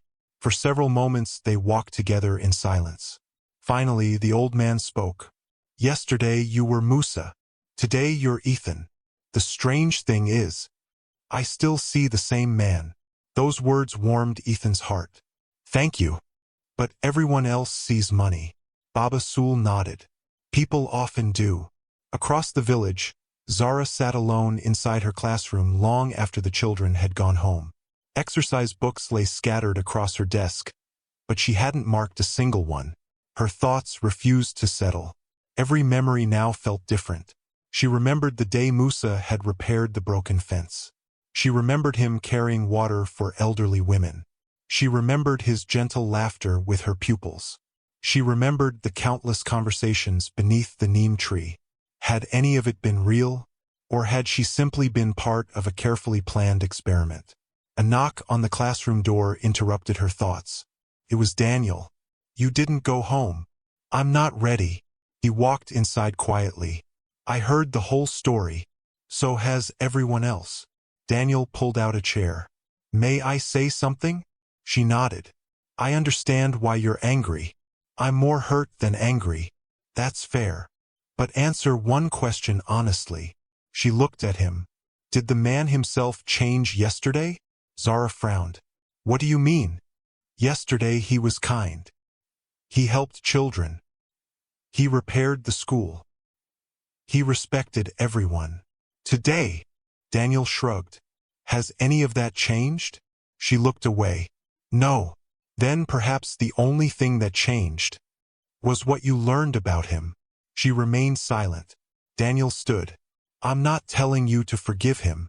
I'm simply asking you not to forget the man you actually came to know." After he left, Zara sat alone for another hour. His words lingered in her mind. Meanwhile, the luxury convoy remained parked outside the village. Inside the largest SUV, Mr. Adewale studied several business reports while waiting for Ethan. Another executive entered. "Sir, has Mr. Adeyemi agreed to leave?" Mr. Adewale shook his head. "No. He insists on staying." The executive sighed. "Shareholders are becoming restless." "I know. The international investors are requesting emergency meetings." "I know. The Singapore merger requires his signature." "I know." Mr. Adewale closed the file. "But none of that matters to him right now." He looked through the window toward the village. His heart is somewhere in there. Late that afternoon, Ethan finally walked toward the convoy. Executives immediately stood. Bodyguards straightened their jackets. Mr. Adewale smiled with relief. "I knew you would reconsider." Ethan looked at the waiting vehicles, then at the helicopter parked beyond the fields. Finally, he spoke. "I won't be leaving." Every executive stared at him. "Sir, I'm staying." Mr. Adewale blinked in disbelief. "The board meeting. You'll handle it. The merger. You already have my written approval. The investors. They'll survive." One lawyer cleared his throat. "Chairman, with respect, the media already knows we've found you. Remaining here may create unwanted attention." Ethan smiled faintly. "I've spent years giving attention to my businesses. For once, I'd like to give attention to the people who matter." The executives exchanged worried glances. Mr. Adewale sighed. "I suspected you might say that." He reached into his briefcase. "Then at least take these." He handed Ethan a black leather wallet. Inside were his personal bank cards, his identification, his company access cards. Ethan looked at them quietly. Then, he closed the wallet and handed it back. "I don't need them." The executives stared at him. "I came here as Musa. I'm staying as Musa." One bodyguard frowned. "But sir, you own everything." Ethan smiled gently. "And yet, The happiest weeks of my life were spent owning nothing. The words left everyone speechless. Mr. Adewale slowly nodded. I understand. No, Ethan corrected. I don't think anyone does. That evening, news spread throughout the village. The billionaire refused to leave. He sent the convoy away. He's staying here. People gathered outside their homes discussing the shocking decision. Chief Musa was furious. He must be trying to impress Zara. Idris slammed his fist onto the table. It won't work. She's already rejected him. Chief Musa narrowed his eyes. Then we'll make sure she never changes her mind. The next morning, Zara visited the small cemetery where her father was buried. She often came whenever life became overwhelming. The grave was simple. A modest stone marked his resting place. She knelt quietly. I don't know what to do, Papa. You always knew the right answer. A gentle breeze rustled the nearby trees. She closed her eyes. Memories flooded back. Her father laughing. Her father teaching her to read. Her father telling her, never judge a person by what they own. Tears rolled down her cheeks. I tried. But he lied. As she wiped away her tears, she heard footsteps behind her. She turned. Ethan stood several meters away. He carried no bodyguards, no expensive suit, only the same faded clothes he had worn as Musa.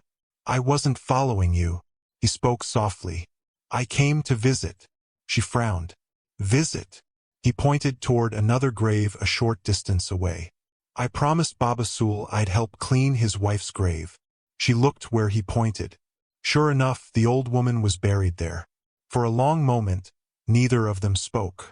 Finally, Ethan broke the silence. I won't ask you to forgive me. She looked at him. Then why are you here? Because I owe you the truth. She folded her arms. I'm listening. I never intended to make you feel like an experiment. But that's exactly what happened. I know. I was afraid. Afraid of what? That if I told you who I was, you would never see me. You would only see my money. She laughed sadly. You didn't trust me enough to let me prove you wrong. His shoulders slumped. You're right. The admission surprised her. I should have trusted you. I didn't. And I'm sorry. For several moments, the only sound was birds singing in the distance. Then Zara asked quietly, why didn't you leave with your convoy? He smiled. Because the only reason I wanted to leave was standing right in front of me. She looked away before he could see the tears gathering in her eyes. You shouldn't say things like that. They're true. I don't know whether I believe anything you say anymore. I understand. She turned to leave. Before walking away, she paused. You know what hurts the most? What? I never cared whether you were rich. I cared that you were honest. Then she walked slowly down the narrow path. Ethan remained standing among the graves long after she disappeared. Later that afternoon, Grace prepared to leave the village. She found Ethan repairing the roof of an elderly widow's house. Even after everything that had happened, he was still helping people. She smiled. So the billionaire still fixes roofs? He laughed softly. Old habits. She became serious. I've delayed my report. He looked surprised. You haven't published anything? No. I told my editor I needed more time. Thank you. She folded her notebook. But I need to warn you. What is it?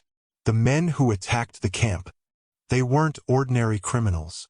I know. I made some calls this morning. What did you discover? Grace hesitated. They're connected to someone inside your company. Ethan's expression changed instantly. My company? I don't have proof yet. But whoever sent them has access to private investigators. And significant money. Ethan immediately thought of one person. Victor. His cousin had always smiled too easily. Always asked too many questions. Always seemed unusually interested in company succession. Could Victor really go this far? Grace noticed the change in Ethan's face. You know who I'm talking about. I have a suspicion. Be careful. I will. She closed her notebook. I think the next move they make won't be against you. Ethan frowned. What do you mean? They've realized they can't easily reach you. She looked toward the village. So they'll go after the people you love. Those words sent a chill through Ethan's entire body. For the first time since coming to the village, fear wasn't for himself. It was for Zara. As the evening sun dipped below the horizon, Ethan stood outside the school watching children laugh as they walked home. Among them was Zara, smiling faintly at her pupils despite the pain she still carried. He silently made himself a promise. No matter what it cost, he would protect her, even if she never forgave him.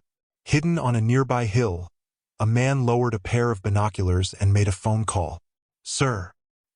"He's still refusing to leave." Victor Lawson's calm voice answered. "Good. And the woman?" "She's keeping her distance."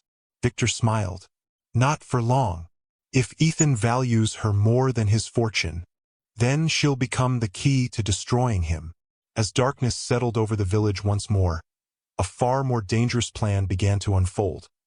One that would test not only Ethan's love, but his willingness to sacrifice everything he had ever built.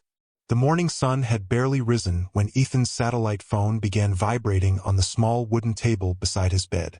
For several seconds, he simply stared at it. Weeks earlier, he would have answered before the second ring. Today, he hesitated. The quiet life he had built in the village had changed him. He no longer woke thinking about stock prices, board meetings, or billion-dollar investments. He woke to the sound of roosters crowing and cattle moving across the fields. The phone rang again, then again. Finally, he picked it up. Ethan speaking. The voice on the other end belonged to Mr. Adewale. The elderly chairman sounded exhausted. "Thank goodness. I've been trying to reach you since dawn. Is everything all right?" A long silence followed. "No." Ethan immediately sat upright. "What happened?" "The board has called an emergency meeting." "Why?" "Victor." Just hearing his cousin's name made Ethan's expression harden. "What has he done now?" "He's convinced several shareholders that you've abandoned the company." Ethan frowned. "That's ridiculous." "I know. But investors are beginning to panic." Mr. Adewale sighed heavily. "He claims the company needs stable leadership, and he wants to become acting chairman." Ethan looked out the window toward the grazing fields where Baba Sool was already preparing the cattle. "He can't do that. He says the company's future is at risk. And because you've refused to return, some directors are beginning to agree." Ethan remained silent. He had built the company over 15 years. Every late night, every failed investment, every difficult decision, every success. Now someone wanted to steal it while he was away. Mr. Adewale spoke again. "You need to come back." Ethan closed his eyes. "I can't. Ethan, I can't." He ended the call before the old man could continue. A few hours later, inside the headquarters of Adeyemi Global Holdings, the atmosphere was tense. The boardroom overlooked the Lagos skyline through floor-to-ceiling glass windows.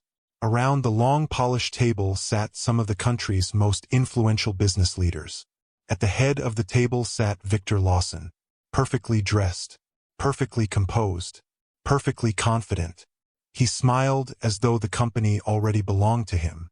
"Ladies and gentlemen," he stood slowly, "our chairman has been missing for over a month." One director interrupted. "He isn't missing. We know where he is." Victor nodded politely. "Exactly. He has chosen to abandon his responsibilities." Several directors exchanged uneasy glances. "Our international partners are demanding answers. Our stock price has begun to fall. Our competitors are taking advantage of the uncertainty." He paused for effect. "We need leadership." One elderly director folded his arms. "You mean you need power?" Victor smiled. "I mean the company needs stability." Another director leaned forward. "And if Ethan returns tomorrow, I'll gladly step aside." It sounded sincere. Only Victor knew it was a lie. Far away in the village, Ethan tried to focus on repairing a broken cattle pen. But his thoughts remained elsewhere. Every hammer strike reminded him of the phone call. Baba Sool noticed. "You've bent the same nail 3 times. Ethan laughed weakly. I suppose I have. The old man sat beside him. Business? Ethan nodded. My cousin is causing trouble. Can you stop him? Probably. So why don't you? Ethan looked toward the school where Zara was teaching. Because every time I think about leaving, I think about losing this. Baba Sool smiled knowingly. You've already fallen in love. Ethan didn't deny it. I have. And she's worth more than your company? Ethan answered without hesitation. Yes. The old herder nodded. Then perhaps you've already decided. Meanwhile, Zara struggled to concentrate on her lessons. Her pupils noticed immediately. One little girl raised her hand. Teacher. Yes, Miriam? Are you sick? No. You look sad. The other children nodded. We miss Musa. The classroom fell silent. Several children still called him Musa despite knowing his true identity. Zara smiled faintly. He still lives in the village. But he doesn't visit as much. Another boy spoke. He said rich people have many problems. The innocent comment made Zara pause. Perhaps they did. She had spent years believing wealth solved everything. Yet Ethan looked more burdened after revealing his identity than before. For the first time, she wondered, had she judged him too harshly? That afternoon, Grace returned unexpectedly. Her expression was more serious than ever. She found Ethan helping villagers repair a damaged irrigation canal. We need to talk. He immediately recognized the urgency in her voice. They walked several hundred meters away from the others. What happened? Grace handed him a printed newspaper. The front page headline covered almost half the page. Adeyemi Global in Crisis. Below it was a photograph of Victor speaking to reporters. Grace pointed to the article. Read. Ethan's eyes moved quickly across the page. Victor had announced that the company was experiencing temporary leadership challenges. He promised investors that new management would restore confidence. The article continued. Several banks had suspended planned investments. Foreign partners were reconsidering major contracts. Share prices had fallen nearly 18% in just 5 trading days. Ethan lowered the newspaper. This is happening faster than I expected. Grace nodded. Victor knows exactly what he's doing. He isn't trying to manage the company. He's trying to weaken it, so he can buy influence cheaply. Exactly. Ethan looked toward the horizon. This isn't just about money. No, it's personal. Inside Victor's luxurious office in Lagos, several wealthy investors gathered around a polished conference table. Victor poured expensive coffee into crystal cups. Gentlemen, I appreciate your confidence. One investor frowned. Confidence depends on results. Victor smiled. You'll have them. What if Ethan returns? He won't. And if he does? Victor leaned back calmly. He'll return to a company already under new leadership. The investors exchanged satisfied smiles. Everything seemed to be unfolding exactly as Victor planned. After the meeting ended, Victor remained alone. He picked up his phone. I need another update. One of his men answered. Ethan is still in the village. And the teacher? They're not together. Victor smiled. Good. Keep watching. Very soon, he'll have to choose. That evening, heavy rain began falling across the village. Most people hurried indoors. Only Ethan remained outside. He sat beneath the shelter where the cattle slept, listening to rain strike the roof. His thoughts refused to settle. He had always believed he could separate business from personal life. Now he realized that was impossible. His company represented the livelihoods of over 70,000 employees. Families depended on him. Communities depended on him. Hospitals funded by his foundation depended on company profits. Could he really ignore all of that? A familiar voice interrupted his thoughts. You'll catch a cold sitting here. He looked up. Zara stood holding an umbrella. He smiled gently. I've survived worse. She stepped beneath the shelter. For several moments, neither of them spoke. Finally, she asked, Is it true? What? Your company is in trouble. He looked surprised. How did you know? Grace showed me today's newspaper. He nodded slowly. Yes, it's true. Why don't you go back? He looked toward the rain. Because I'm afraid. She blinked. You? He laughed softly. Surprised. I've never imagined billionaires get scared. We do. What scares you? Losing you. The words hung heavily between them. Zara looked away. You might lose your company. I can build another. You might lose billions. I've earned them before. And if you lose both? He smiled sadly. Then I'll still have the man I became here. She stared at him. For the first time, she believed every word. The next morning, Mr. Adewale arrived unexpectedly in the village. He looked exhausted. Dark circles rested beneath his eyes. Without waiting for formal greetings, he found Ethan near the grazing fields. We're running out of time. I know. The board has scheduled a vote. When? Tomorrow. Ethan's expression changed. So soon? Mr. Adewale nodded. If Victor wins, he'll gain temporary control. And after that, he'll begin replacing everyone loyal to you. Ethan remained silent. Baba Sool quietly walked away, sensing they needed privacy. Mr. Adewale lowered his voice. I've known you since you were 22. I watched you build this empire from almost nothing. Don't let someone steal it. Ethan looked toward the village one more time. His eyes settled on the school. Children laughed outside during break time. Among them stood Zara. She was helping two little girls settle an argument over a skipping rope. He smiled, then looked back at Mr. Adewale. I'll think about it. The old man sighed. I pray you do. Later that afternoon, Zara visited her mother's small garden. While helping harvest vegetables, her mother studied her carefully. You've forgiven him. Zara looked surprised. I never said that. You don't have to. A mother's eyes noticed these things. Zara remained quiet. I still hate what he did. I know. But, she smiled faintly. But I don't hate him. Her mother nodded. That's a beginning. Zara sighed.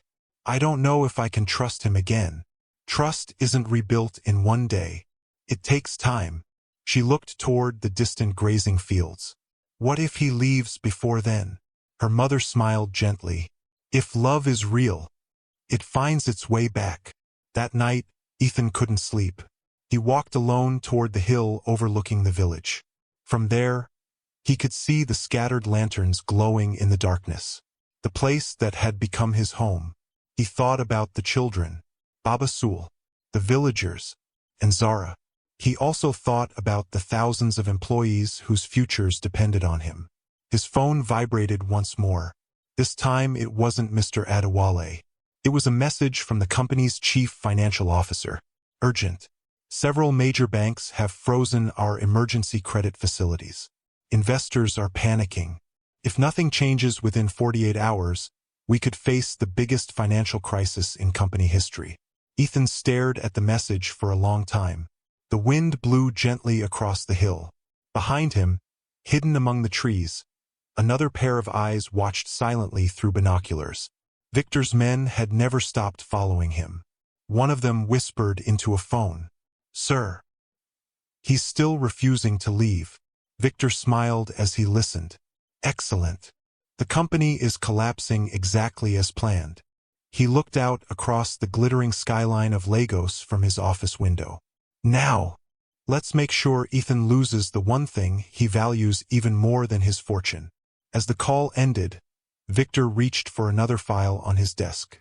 The folder was labeled with a single name, Zara Bello. He opened it slowly, a cold smile spreading across his face. The next move had already begun.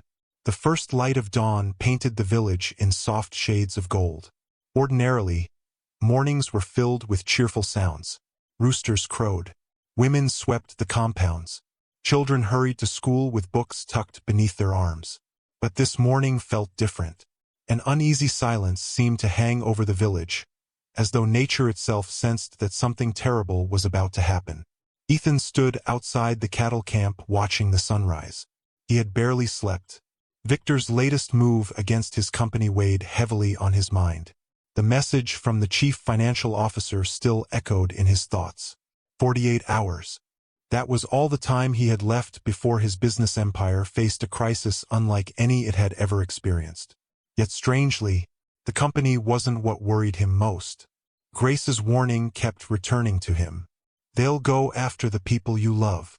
He glanced toward the village, toward the small school where Zara would soon begin another day of teaching. A feeling he couldn't explain settled deep inside his chest. Something was wrong. Inside the school, Zara tried to focus on her pupils. The children were practicing multiplication tables, but her thoughts wandered. She found herself looking toward the window more often than the blackboard. Daniel noticed. "You've looked outside 6 times in 5 minutes. She smiled awkwardly. "I guess I'm distracted." "Worried about Ethan?" She didn't answer immediately. Finally, she nodded. "I don't know why." Daniel lowered his voice. "Neither do I. But I've seen strange vehicles parked near the village these past few days." Her smile disappeared. "What kind of vehicles?" "Black SUVs. They don't belong to anyone around here." Zara's heartbeat quickened. She remembered the attack on the cattle camp. Perhaps the danger wasn't over after all. Several kilometers away, hidden inside an abandoned warehouse, Victor Lawson studied a large map spread across a wooden table. Several men surrounded him. One pointed toward the village school. "Our people have watched her routine. She leaves school every afternoon around 4. She usually walks home alone." Victor nodded. "No mistakes. We only get one chance." One of the men hesitated. "Sir, what if Ethan refuses?" Victor smiled. "He won't. He spent weeks pretending to be poor just to win her heart. He'll trade everything he owns to save her." Another man asked quietly, "And after we get the company?" Victor's smile widened. "Ethan won't matter anymore." The room fell silent. Everyone understood what that meant. That afternoon, school ended as usual. Children ran through the dusty streets laughing and chasing one another. Parents greeted them at the school gate. Zara remained behind to organize exercise books before beginning the short walk home. Daniel offered to accompany her. "I'll be fine." "Are you sure?" She smiled. "The village isn't dangerous." Neither of them noticed a dark SUV parked behind a cluster of trees beyond the school compound. Its engine was already running. Ethan spent the afternoon helping Baba Sool repair a damaged cattle enclosure. The old man handed him another wooden plank. "You've been distracted all day." "I know. You should go." "Go where?" "To the teacher." Ethan looked surprised. "You've wanted to see her since sunrise." He laughed softly. "Am I that obvious?" "To everyone except yourself." Before Ethan could respond, Grace came running toward them. She was out of breath. "Ethan!" He immediately stood. "What happened?" "I've been trying to call you. My phone was in my bag." She struggled to catch her breath. "I received information from Lagos." "What kind?" "Victor's men have disappeared." Ethan frowned. "What do you mean?" "They've left the city. They're no longer watching your company." His expression darkened. "They're here." Grace nodded. "I think so." At that exact moment, a distant scream echoed across the fields. Every bird in the nearby trees took flight. Ethan's blood ran cold. The scream had come from the direction of the school. Without another word, he ran. The village erupted into panic. Women rushed from their homes. Children cried. Several villagers pointed toward the main road. "They took her. They forced her into a vehicle. It happened so fast." Ethan pushed through the crowd. "What happened?" A frightened woman pointed toward the dusty road. "They kidnapped teacher Zara." His world seemed to stop. For a brief moment, he couldn't hear anything except the sound of his own heartbeat. Daniel grabbed Ethan's arm. There were 3 vehicles. They wore masks. They hit the security guard. They took Zara. "Which direction?" Daniel pointed toward the highway. "They went east." Ethan immediately turned toward Grace. "Call Mr. Adiwale." She already had her phone in her hand. Within 30 minutes, helicopters filled the sky. Police checkpoints appeared along major highways. Private security teams arrived from Lagos. The peaceful village transformed into the center of a massive search operation. The villagers watched in stunned silence. Never before had they witnessed such a display of power. Ethan wasn't thinking about any of it. He stood beside one of the helicopters staring into the distance. His fists were clenched so tightly that his knuckles turned white. Mr. Adewale approached. "We're doing everything we can. It isn't enough. We'll find her. I should never have brought this danger here." Mr. Adewale placed a reassuring hand on his shoulder. "This isn't your fault." Before Ethan could reply, his satellite phone rang. An unfamiliar number appeared on the screen. He answered immediately. "This is Ethan." Calm voice responded. "Good. I was hoping you'd answer personally." "Victor." Ethan's eyes narrowed. "Where is she?" Victor chuckled. "So impatient. If you've touched her." "I haven't. Yet." Ethan forced himself to remain calm. "What do you want?" "I think you already know." Silence filled the line. Then Victor continued. "I've sent a document to your lawyer. Sign it. And you transfer voting control of Adeyemi Global Holdings to me." Ethan's jaw tightened. "My entire company? Every share? Every controlling interest? Every voting right? If you refuse..." Victor paused deliberately. "You'll never see Zara again." The call ended. Back at the temporary command center, Ethan gathered with Mr. Adewale, Grace, company lawyers, and senior security officers. A lawyer spread several documents across the table. "He isn't bluffing. The transfer agreement is legitimate." Mr. Adewale shook his head. "You can't sign this." Grace agreed. "If Victor controls the company, thousands of employees could lose everything." Another executive added, "He'll destroy everything you've built." Everyone looked toward Ethan. He remained silent. Finally, he asked one question. "Can we find Zara before the deadline?" The security chief answered honestly. "We don't know. Victor has prepared this carefully." The room fell silent again. Meanwhile, Zara sat inside a dimly lit room with her hands tied. The kidnappers had treated her roughly during the journey but hadn't harmed her further. She looked around carefully. The room appeared to be part of an abandoned factory. A small window high above allowed only a thin beam of sunlight inside. One masked guard stood outside the metal door. Another paced the hallway. She closed her eyes. For the first time since her father's death, she prayed through tears. "God, please protect my mother. And keep Ethan safe." She suddenly realized something. Victor hadn't kidnapped her because of who she was. He had kidnapped her because of who Ethan was. Tears rolled silently down her cheeks. Late that evening, another call came. Victor appeared on a video connection.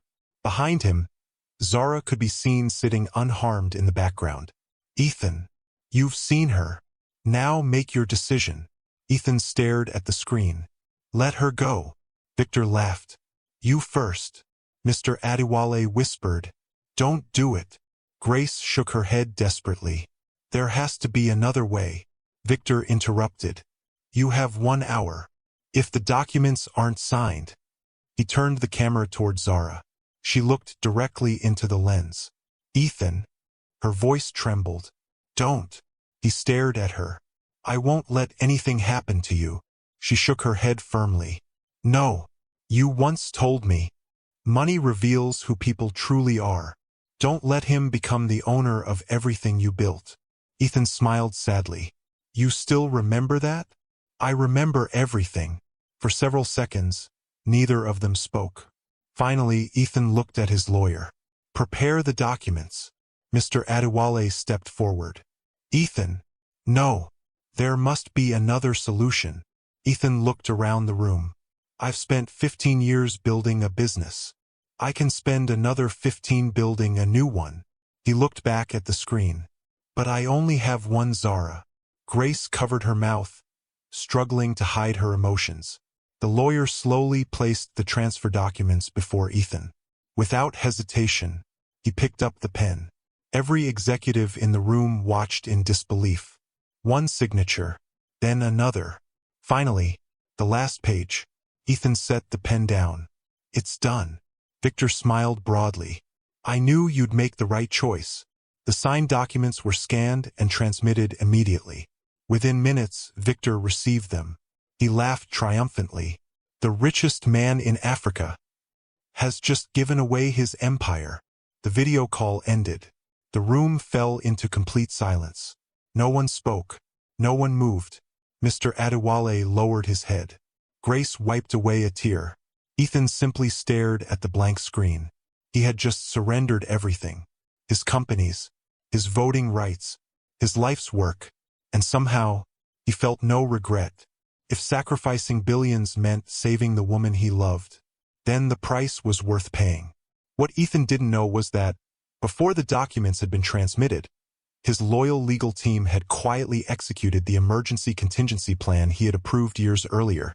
Hidden within the company's corporate governance structure was a dormant protective clause, one designed to activate only if Ethan ever signed under coercion.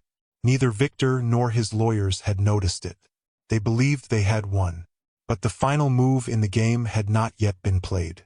As night settled over the countryside, Victor celebrated what he believed was the greatest victory of his life. Across the room, Zara remained unaware that Ethan had sacrificed everything to save her. And somewhere deep inside the legal archives of Adeyemi Global Holdings, a single forgotten document waited patiently to change everything. Victor Lawson had never slept better.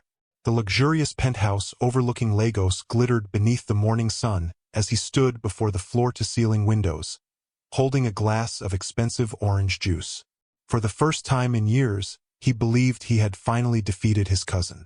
He smiled as he admired the city below. It all belongs to me now. His assistant entered the room carrying a tablet. Good morning, sir. Victor didn't even turn around. It certainly is. The media is already reporting the transfer of control. Excellent. The financial channels are requesting interviews. Victor smiled. Tell them I'll speak after lunch. He imagined the headlines. Victor Lawson saves Adeyemi Global. The thought made him laugh. Years of jealousy. Years of standing in Ethan's shadow. Years of pretending to be the supportive cousin. Finally, the empire would be his, or so he believed. Several kilometers away, inside an abandoned factory hidden deep within a forest reserve, Zara remained locked inside a small room. A faint ray of sunlight slipped through the cracked window. She had barely slept. Although the kidnappers had given her food and water, uncertainty was far more exhausting than hunger. She quietly whispered another prayer. Please, let Ethan be safe. She had no idea he had already signed away everything he owned. Outside her room, two guards argued. I heard the boss got the company. Then why are we still here? I don't know. The woman should have been released already. The second guard shrugged. We follow orders. Neither of them noticed Zara listening carefully through the door. Hope flickered inside her. If Victor had already gotten what he wanted, perhaps this nightmare would soon end. Meanwhile, at the temporary command center outside the village, the atmosphere was grim. Company executives sat silently around a large table. No one knew what to say. Mr. Adewale finally broke the silence. Ethan, I'm sorry. Ethan looked up. For what? I failed you. You built this company. I should have protected it. Ethan shook his head gently. No, you protected the people. The company can be rebuilt. Grace watched him in disbelief. Most people would have been devastated after losing billions. Ethan seemed concerned about only one thing. Have we found Zara? The head of security stepped forward. Not yet. But we have something. He connected a laptop to a large monitor. Satellite images appeared on the screen. We've tracked several suspicious vehicle movements during the past 24 hours. One image showed tire tracks leading into a remote forest. Another revealed an abandoned industrial complex. It's our best lead. Ethan immediately stood. When do we leave? At the headquarters of Adeyemi Global Holdings, Victor entered the executive boardroom expecting applause. Instead, he found every director seated in complete silence. No one smiled. No one congratulated him. Victor frowned. "Good morning, everyone." The company secretary cleared his throat. "Mr. Lawson, please take a seat." Victor looked around the room. Something felt wrong. He sat. The chief legal officer entered carrying several thick files. He placed them carefully on the table. Victor smiled confidently. "I assume these are the transfer documents." "They are." "Excellent." The lawyer opened one file. "There is, however, a complication." Victor's smile faded slightly. "What complication?" The lawyer adjusted his glasses. "Mr. Adeyemi activated a dormant protective clause several years ago." Victor frowned. "What clause?" The lawyer pushed a document across the table. "It states that any transfer of controlling shares signed under coercion automatically becomes invalid." Silence. Victor stared at the page. His face slowly turned pale. "What?" "The clause was approved unanimously by the board 4 years ago." "I never heard of it." "You were absent from that meeting." Victor quickly grabbed the document. His eyes scanned every line. The lawyer continued. "In addition, the agreement required independent verification confirming Mr. Adeyemi signed voluntarily. There was no such verification. Therefore, the transfer has no legal effect." The room remained perfectly silent. Victor slowly looked up. His voice became dangerously calm. "So, I don't own the company?" The lawyer answered quietly. "No, you never did." For several seconds, no one moved. Then, Victor slammed both hands onto the table. "This is impossible." The files scattered across the polished wood. "You manipulated the documents." "No, they've been registered for years." "You expect me to believe Ethan planned this?" The lawyer nodded. "He believed anyone could one day attempt to force a transfer. He insisted on protecting the company." Victor's breathing became heavier. Everything, every plan, every betrayal, every crime, destroyed by one forgotten legal clause. His phone suddenly vibrated. One of his men. Victor answered immediately. "What?" "Sir, we have another problem." "What now?" "The journalist." Victor froze. "What about her?" "She escaped." Earlier that morning, Grace had quietly slipped away from the village. She hadn't told anyone where she was going. After investigating Victor for several days, she realized one thing. He had underestimated her. Before coming to the village, Grace had secretly stored copies of every conversation she recorded. Every suspicious phone call, every photograph, every interview, including hidden recordings of Victor's men discussing the kidnapping. She drove directly to the National Police headquarters. Inside a secure conference room, senior investigators listened carefully as Grace placed one piece of evidence after another onto the table. Audio recordings, photographs, phone records, financial transfers, satellite images. One detective looked stunned. "This is enough to obtain immediate arrest warrants." Grace nodded. "I know, but move quickly. They still have Zara." Back in the forest, Ethan's convoy raced along a narrow dirt road. Helicopters circled overhead. Police vehicles followed close behind. The security chief pointed ahead. "The abandoned factory is less than 2 kilometers away." Ethan gripped the seat tightly. Every second felt like an hour. Inside the factory, Victor's phone rang again. Another guard answered. His face turned white. He rushed toward Victor. "The police! They've surrounded the property." Victor stared at him. "Impossible. They're everywhere." Before Victor could react, a loudspeaker echoed across the compound. "This is the police. You are surrounded. Drop your weapons immediately." Chaos erupted. Some kidnappers ran toward the rear exit. Others grabbed their weapons. Victor looked toward Zara's room. "Bring her." One guard unlocked the door. Zara stepped outside. Her hands were still tied. Victor smiled coldly. "So, it appears my cousin arrived." He grabbed Zara roughly by the arm. "If they come inside, she comes with us." Outside, Ethan heard shouting from within the factory. He could no longer wait. Ignoring the security officers, he ran toward the entrance. "Ethan!" Mr. Adewale shouted. But Ethan kept running. Police officers forced open the main doors. The kidnappers scattered. Several surrendered immediately. Others exchanged gunfire with police before being overwhelmed. Inside the building, Ethan searched desperately. "Zara!" His voice echoed through the empty corridors. No answer. Then, he heard another voice. "Ethan!" He turned. At the far end of the hallway stood Zara. Victor held her tightly while pointing a pistol toward the ceiling. "No closer!" Everyone froze. Police officers aimed their weapons. Victor laughed bitterly. "Look at all this. Over one village girl." Ethan stepped forward slowly. "Let her go."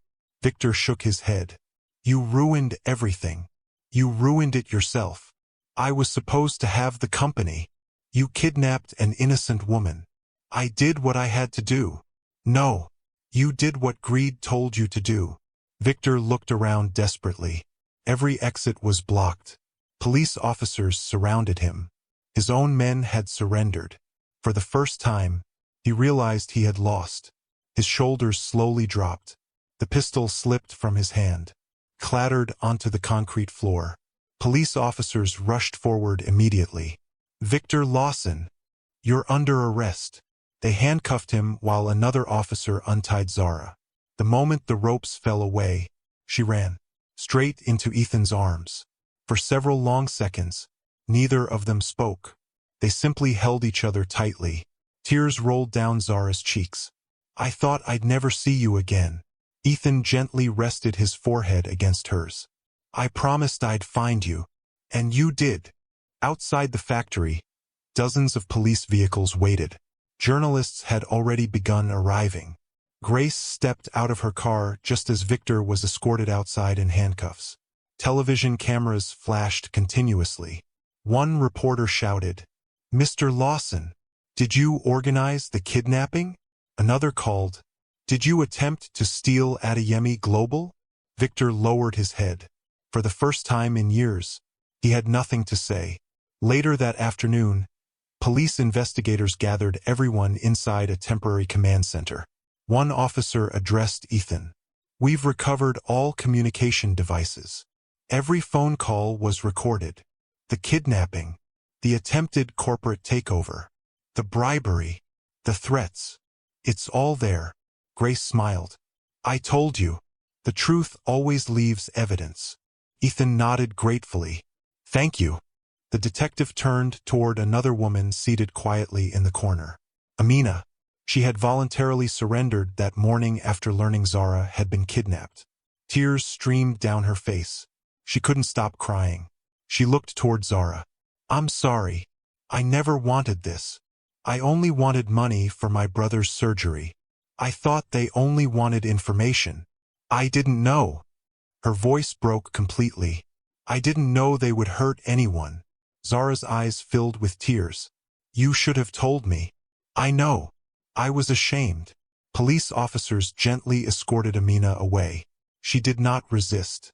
She knew she had to face the consequences of her choices. That evening, as the sun set behind the hills, Ethan and Zara stood together outside the factory. The crisis was finally over. Victor was in custody. The company was safe. The kidnappers had been arrested. For the first time in many days, silence returned. Zara looked at Ethan. "I heard what you did." He smiled faintly. "What part?" "You gave away your company." "I tried." "Why?" He looked at her as though the answer were obvious. "Because no amount of money is worth your life." Fresh tears filled her eyes. "No one has ever loved me like that." He gently took her hand.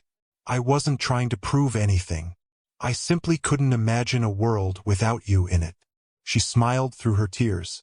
For the first time since learning his true identity, she no longer saw a billionaire standing before her. She saw the same humble man who had once repaired a broken fence before sunrise. The same man who carried water for elderly women. The same man who laughed with children beside the river. The same man she had quietly fallen in love with. And finally, she understood. Musa had never been a lie. Musa had been the truest version of Ethan.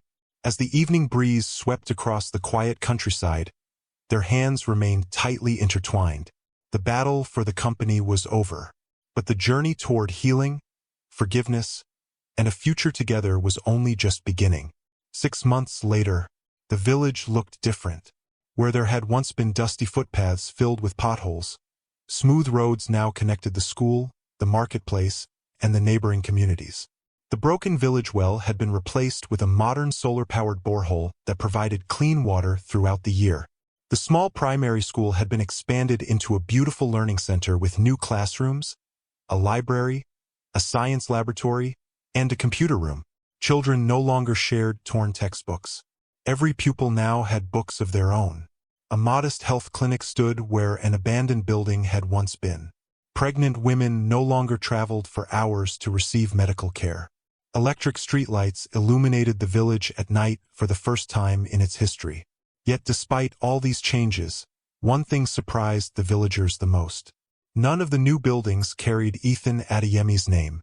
Every project simply displayed a small sign that read, "Built with gratitude." Whenever journalists asked Ethan why he refused to place his name on anything, he always gave the same answer. Kindness should improve lives, not advertise the person giving it. The answer quickly spread across the country. People admired him even more, but Ethan never paid attention to the praise. His greatest joy still came from the quiet mornings he spent walking through the village with ordinary people who called him by the name he loved most, Musa. On one bright Saturday morning, Ethan stood beneath the familiar neem tree outside the school. The children surrounded him as they always did. "Uncle Musa, will you tell us another story?" He laughed. "Only if everyone finishes their homework." The children groaned dramatically. "You always say that, and you always forget your homework." The pupils burst into laughter. Teacher Daniel walked outside carrying a stack of exercise books. "You've spoiled them. I've encouraged them." Daniel smiled. "There's a difference?" "There is." "What is it?" "When children believe someone enjoys seeing them succeed, they usually do." Daniel shook his head. "I still don't know how a billionaire finds time to visit every week." Ethan smiled. "Some meetings are more important than board meetings." Just then, Zara stepped out of her classroom. She paused for a moment, watching Ethan laughing with the children. The sight still warmed her heart. 6 months had passed since the kidnapping. Trust had not returned overnight. It had taken countless conversations, honest apologies, shared tears, patient understanding. Ethan had never pressured her. He simply remained present, day after day, week after week. Slowly, the walls around her heart began to disappear. That afternoon, Ethan and Zara walked together toward the river, where they had once helped the children collect colorful stones. The river flowed gently beneath the afternoon sun. Everything felt peaceful. Zara smiled. "Do you remember the first time we came here?" "You mean when I almost lost an argument with a goat?" She laughed. "No, when the children shared all their food with you." He nodded. "I've attended dinners with presidents. Nothing has ever tasted better than that meal." She slipped her hand into his. "You've changed." "So have you." She looked at him curiously. "In what way?" "You smile more." She laughed softly. "I think that's your fault. I'll happily accept the blame." For a while, they simply listened to the flowing water. Then Ethan became unusually quiet. She noticed immediately. "You're thinking." "I am." "About work?" "No. About us." She looked at him. "What about us?" Instead of answering, Ethan reached into the pocket of his simple shirt. He removed a small wooden box. Not velvet, not decorated with gold. Just smooth polished wood carved by one of the village craftsmen. Zara stared at it in surprise. "You kept this secret too?" He laughed. "Only for 3 days." He slowly opened the box. Inside rested a beautiful diamond ring. The afternoon sunlight reflected brilliantly from its surface. Ethan took a slow breath. "Zara Bello, I've owned expensive things my entire adult life. Private jets, luxury homes. companies, cars. But none of them ever made me feel as rich as the day you smiled at me after forgiving me. Tears began forming in her eyes. I came here searching for someone who would love me before knowing my wealth. He gently held her hand. But somewhere along the way, I discovered something even more important. What? I learned that I wanted to become the kind of man worthy of your love. His voice trembled slightly. So today, I'm not asking you to marry a billionaire. I'm asking you to marry the man you first knew as Musa. He knelt on one knee. Will you marry me? For several moments, Zara couldn't speak. Tears rolled freely down her cheeks. Finally, she laughed through her tears. You've been making me cry a lot lately. I hope these are happier tears. They are. She nodded. Yes. Yes, Musa. I'll marry you. Ethan slipped the ring gently onto her finger. The moment it fit perfectly, they both laughed. As they embraced, applause suddenly erupted from behind the trees. They turned in surprise. Dozens of villagers stepped out laughing. Children, teachers, Baba Sul, Daniel, Grace. Even Mr. Adewale had quietly traveled from Lagos. Baba Sul laughed loudly. We've been hiding for 15 minutes. You were taking too long. Everyone burst into laughter. 3 weeks later, the entire village prepared for the biggest celebration in its history. Journalists expected a lavish wedding attended by celebrities, politicians, and international business leaders. Instead, they found something completely different. The ceremony took place beneath the same giant baobab tree where Ethan had first watched Zara from a distance. Wooden benches replaced expensive chairs. Local women decorated the venue with fresh flowers gathered from nearby fields. Village musicians played traditional instruments. Children scattered flower petals along the pathway. Grace smiled as she watched everything unfold. One reporter approached her. Is this really the wedding of one of Africa's richest billionaires? She laughed. You're looking at it. But where are the luxury decorations? The famous musicians? The politicians? Grace looked toward Ethan. He already has everyone he wanted here. When the ceremony began, Ethan wore a beautifully tailored traditional outfit instead of an expensive designer suit. Zara looked breathtaking in a simple but elegant white gown embroidered by Amina. After serving her sentence and participating in a restorative justice program, Amina had returned to the village filled with genuine remorse. She had spent months helping prepare the wedding as a way of seeking forgiveness. When she nervously approached Zara that morning carrying the finished dress, tears filled her eyes. I don't deserve your kindness. Zara hugged her tightly. Neither of us can change yesterday, but we can choose tomorrow. Amina cried openly. Their friendship, though tested, had finally begun healing. The wedding ceremony was filled with laughter. When the officiating minister asked whether Ethan accepted Zara as his wife, Baba Sul shouted from the crowd, "Answer quickly before she changes her mind."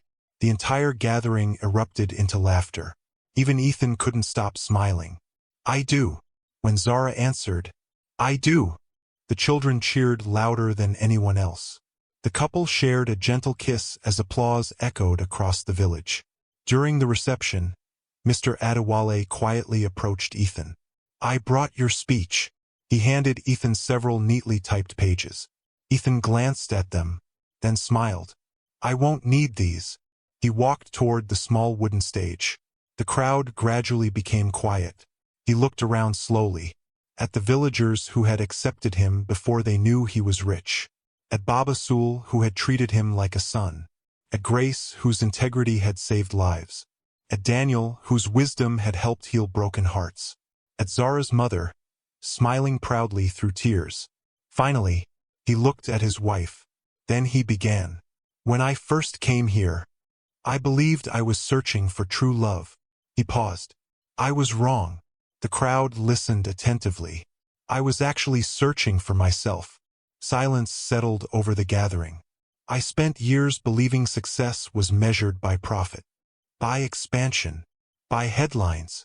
But this village taught me something different. He looked toward the children. Success is seeing children laugh without fear. He turned toward the elderly villagers. It's watching grandparents receive medical care with dignity. He smiled at Baba Sool. It's sharing a meal with people who expect nothing from you. Then he reached for Zara's hand. And love is finding someone who reminds you that your greatest value has nothing to do with your bank account. The audience applauded warmly. Then Ethan smiled mischievously. I have one final wedding gift. The applause stopped. Curious whispers spread through the crowd. Ethan continued. Beginning next month, no child from this village or any neighboring community will ever pay school fees again. The crowd gasped. The Ethan Adeyemi Educational Foundation will provide full scholarships from primary school through university for every qualified student. Parents covered their mouths in disbelief. Children looked at one another excitedly. Before the applause could settle, Ethan continued. And that's not all. The foundation will also build vocational training centers, provide interest-free loans to local farmers and small business owners, establish a maternal health program, and create a technology hub so young people from rural communities can compete with the world. The applause became thunderous. Some villagers openly wept. Others hugged one another. Baba Sool wiped tears from his eyes. I knew he was a good man. I just didn't know how big his heart was. As evening approached, the celebration slowly transformed into music and dancing. Children laughed around bonfires. Elderly women sang traditional wedding songs. The stars appeared one by one across the clear night sky. Later, Ethan and Zara quietly slipped away from the celebration and walked toward the grazing fields. The cattle rested peacefully beneath the moonlight. Everything was exactly as it had been on the day they first met. Zara smiled. You know, you still owe me something. He looked puzzled. What? She folded her arms playfully. You never paid for my vegetables. Ethan burst into laughter. I've built a school, a clinic, roads, a borehole. She shook her head. None of that counts. The tomatoes were mine. Laughing, Ethan reached into his pocket. He pulled out a single folded 1,000 naira note. I believe this covers the damages. She pretended to examine it carefully. I don't know. There were quite a lot of tomatoes. He smiled. I suppose I'll spend the rest of my life making up the difference. She slipped her arm around his. I was hoping you'd say that. Together, they stood quietly beneath the same sky that had watched their journey begin. A billionaire who had pretended to be a cattle herder. A schoolteacher who believed wealth could never buy happiness. Two lives brought together by chance, tested by betrayal, strengthened by sacrifice, and united by a love that proved the greatest treasures in life could never be counted in money. Because in the end, Ethan discovered that the richest man in the world is not the one who owns the most. It is the one who is loved for who he truly is. Thanks for watching. If you enjoyed this story, please subscribe to this channel and tell us where you are watching from. Have a wonderful day.